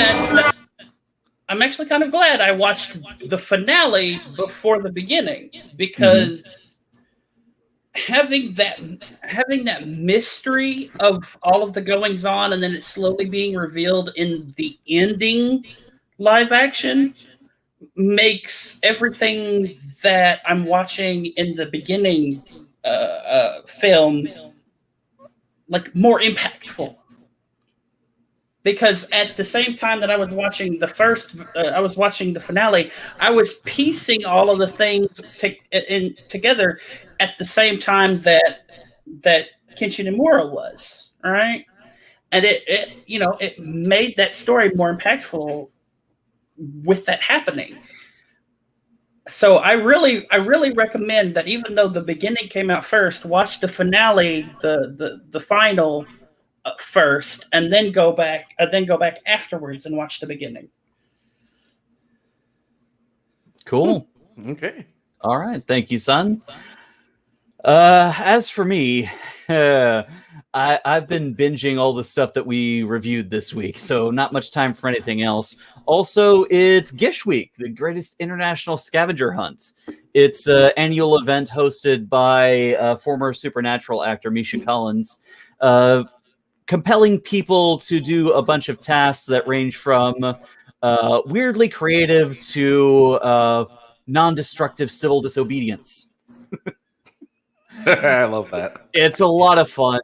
My wife dressed up like a beeline, a hybrid cat and bee, and did a TikTok dance. It was adorable. Then she painted she tried to recreate Starry Nights by Van Gogh blindfolded. Silly, fun things like that. So it's been a fun week. And tomorrow I'm going to be binging editing all those 20-minute videos down to 1 minute long segments. So remember, everybody, bother Ross all day. So basically, you're taking all of her videos and making them to TikTok videos. Yes. Okay. So Ross, you're doing all that and you watch the shows. Where are you at on Lucifer? Lucifer's on the back burner, Greg. You have a month till the last season. Ray's been rewatching it on her own. We haven't caught up to where we were yet. Okay. She only just finished the God's Sister, the second season, second or third season is God's Wife. Okay, season. Yeah. Charlotte Richards is back in her body now. I love Trisha Helfer to death. She's one of my favorite actresses, and holy crap, is she gorgeous! I thought the last year to see her, she pops up in another show too. I'm trying to remember which one I just seen her in. 6 in Battlestar Galactica. Yes, that too. There's another one that was more recent that she's popped up on. What the hell was it? Yeah, and son, you'd recognize her from CNC3. She was General Killian. All right. I see. Okie dokie. Oh, she was in Iron Fist. She was? Wait.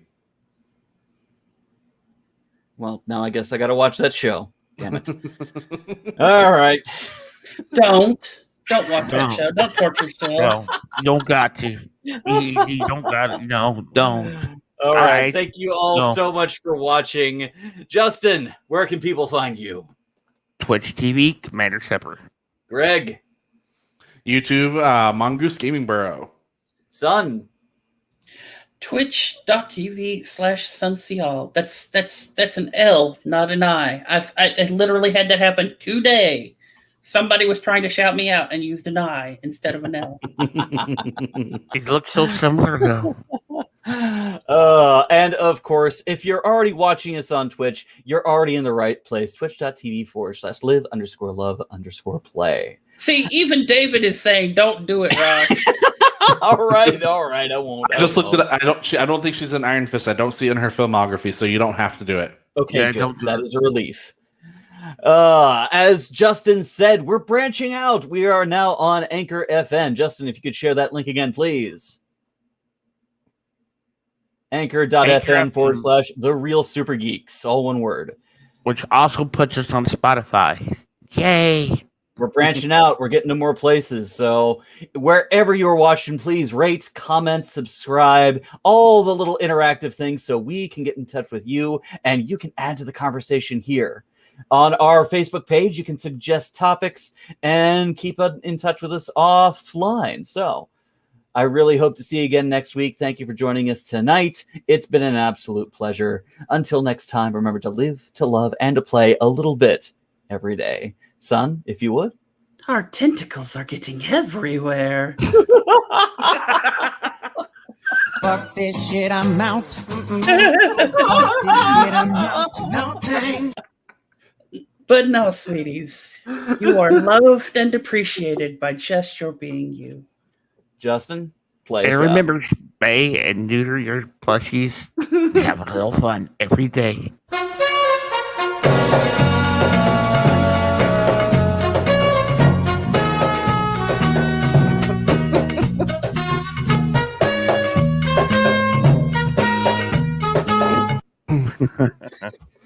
Oh, Damn right. it, son.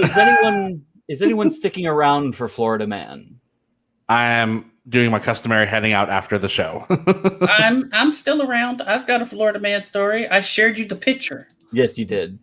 Oh, yeah, you going to stick around for Doc Brown? No, I'm gonna get some shut eye. Okie dokie. I'll right, stick guys. around for the week. story, but then I'll be heading out too. All right, guys. Well, have a good night. It's only the one story anyway. Everything All right, else is. That'll work. All right. Welcome to our special post-show segment, Florida Man. The wacky and wild stories across the world, from Florida and beyond. All right, You almost son. said across What the world, weirdness didn't do you have for us tonight? Okay, so we don't normally cover these topics. Uh-oh. I made an exception. For this one solely because of the mugshot. Because this is even worse than normal shit. Florida man arrested after a family friend finds explicit video of him inappropriately touching her child on his phone.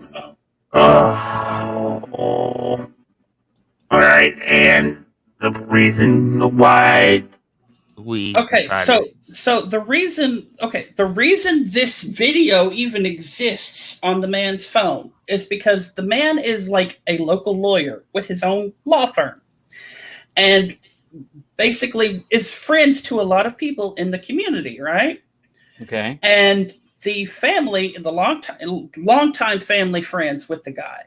So they left their daughter at his house, and at his house, he made this video of him going into the room where she was sleeping and touching her.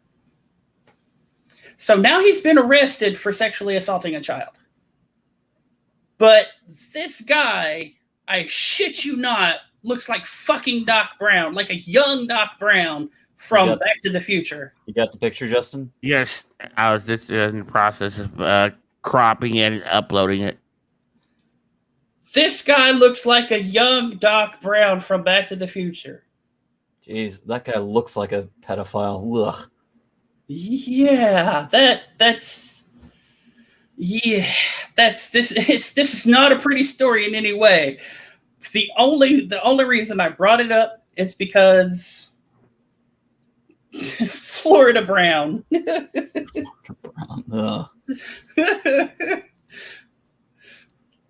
I mean, hey, look, at least he escaped from Hill Valley, but damn, that whole conversation about him being creepy on Marty, that got real dark after he left Hill Valley. Shit.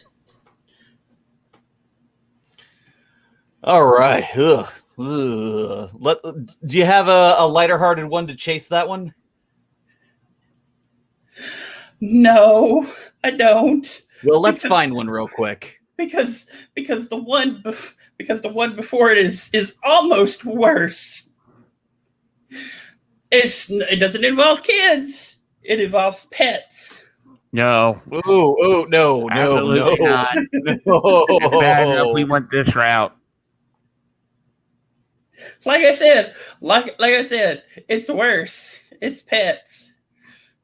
I didn't realize it was Okay, here we go. Florida man injured by jaguar after crossing barrier. Florida Zoo says. Yep, we covered that one last week. Ah, damn it. That's the guy who stuck his hand into the pit and got it bitten off. Well, not off, but he got it bitten. Florida man sentenced to jail and moral therapy for attacking a minion. For what? Let me bring up the story and see what it says.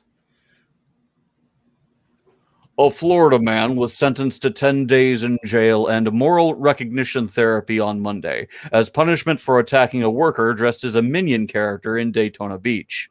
The self-proclaimed media star Ryan C. Nehart, 26 of Citrus County, was found guilty on charges of misdemeanor battery and criminal mischief, according to the state attorney's office, Florida's 7th Judicial District.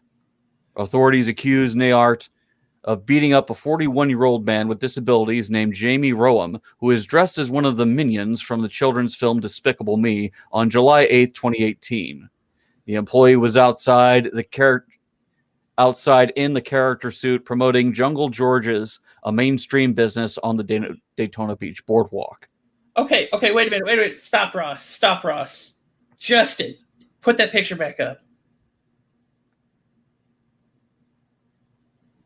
That is a terrible disservice to Christopher Lloyd. I know, but it's so fucking Florida, man. It's so close. Oh my god. I mean, looking at the photo, I can see where one could actually really confuse him for a younger Christopher Lloyd. Oh my god. That is so horrible. Okay, here's another more lighthearted one, I think. Well, I found one. I found I found a better Florida man story. It's not really lighthearted. That's not a high bar. God, no. It's gotta be lighthearted. Drunk Florida man picks up kid from daycare. Comes back to pick up kid from daycare. Are you sure that's a Florida man? That sounds like some bullshit that a Kentuckian will do. Freeze us. I mean, at least, hey, it's more lighthearted than what we just had. That's for sure. Damn.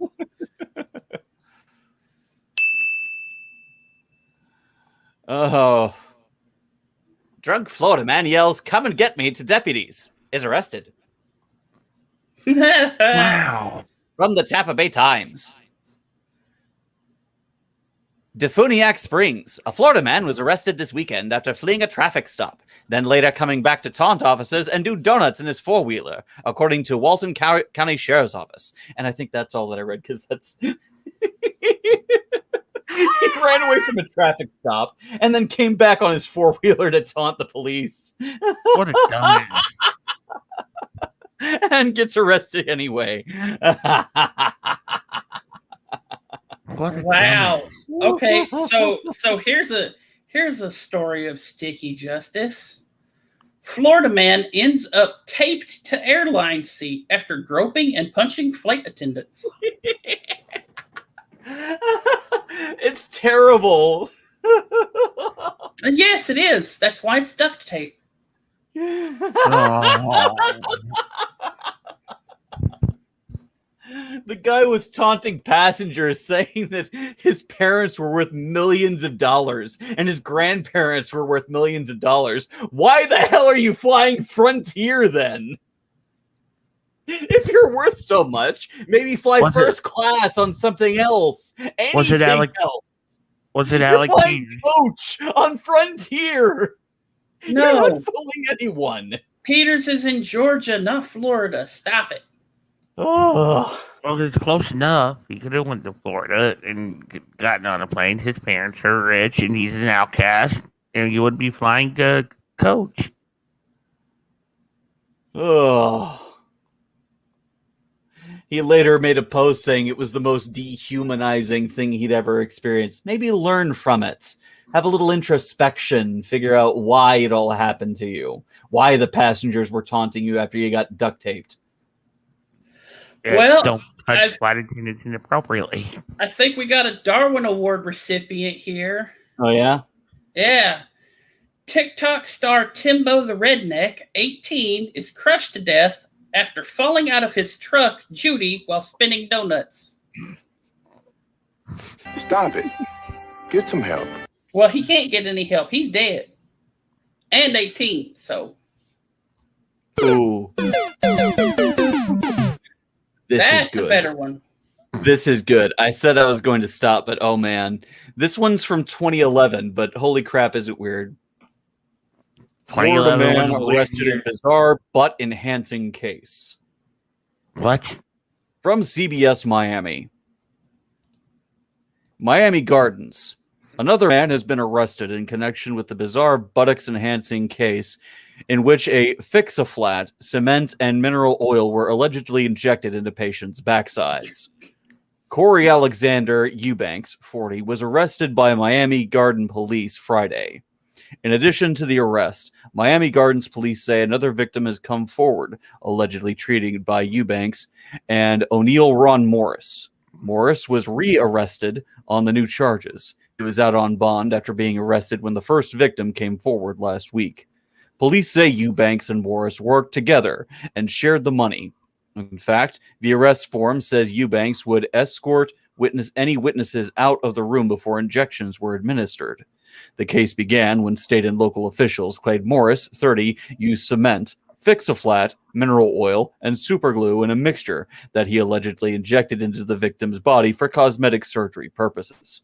According to the fuck? Florida Department of Health, Morris's first confirmed victim suffered from life-threatening injuries, was treated at several hospitals, and required multiple surgeries. The Department of Health also said the victim has permanent scarring around the injection sites and needed home health care for an extended period of time.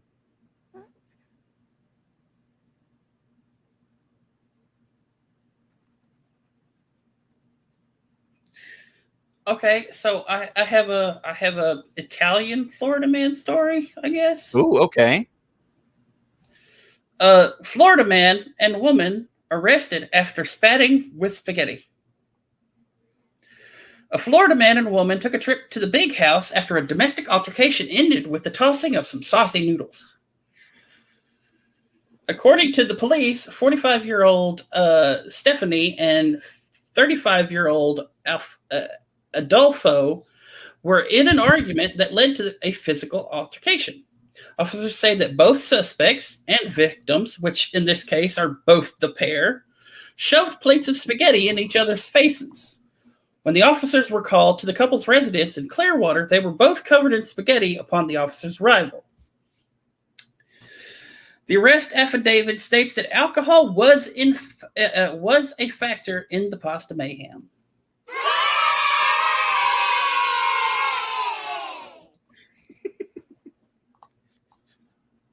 I guess they needed some spicy meatball. I guess they needed some red sauce with their whining.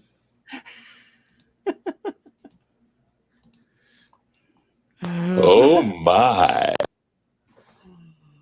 Oh. Well, are you even more spent now? I have one left. Okay, go for it. Florida man breaks under 18 world record in the 200-meter dash. Ah, yes. It's a good Florida man story. Mm-hmm. He is a high school prodigy competing at the Tokyo Olympics. Cool. Ariane Kington may be one of the youngest people in decades to represent the U.S. in the men's track at the Olympics, but he sailed through the final of the 200-meter to compete with the fastest men in the world.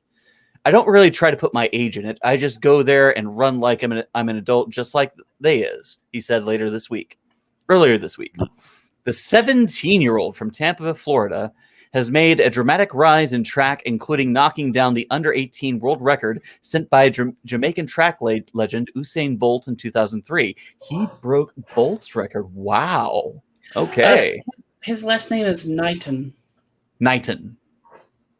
My mistake. That's okay. He ultimately placed fourth in the blazing fast final on Wednesday, making a major statement at his first Olympics. Earlier this week, Knighton won his first heat and said that he eased up after the first half of the sprint. I've got to qualify for the heat, so don't exert too much energy, really, he said, appearing relaxed and confident. Then he breezed through the semifinal, winning yet again. After that race, he gestured to Kington on his bib as if to say, remember this name. All right, I like a swagger. Very cool. All right, I think that'll do it for me. Yep, that's it for me. Sonny, you got any more? Yeah, I like that. I like one of the quotes later on. You're running against grown men, so you've got to do everything you can to beat them. All right. Very good. Well, that'll do it for our post-show special, Florida Man, the wackiest stories from Florida and beyond. Thank you guys so much for... I do have one more. Oh, let's hear it. Okay, so Florida teen arrested after returning to crime scene to get his buddy's Gucci sandals.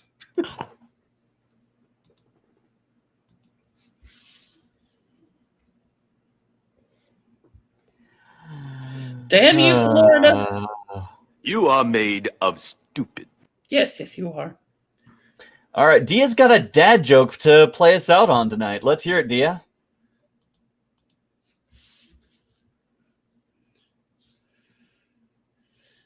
Twitch chat delay. Mm-hmm.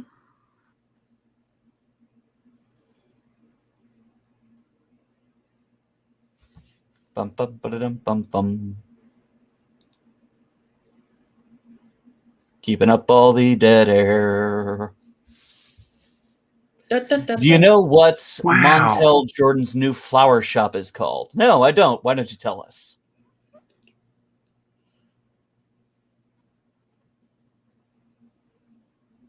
What is... This is how we grew it.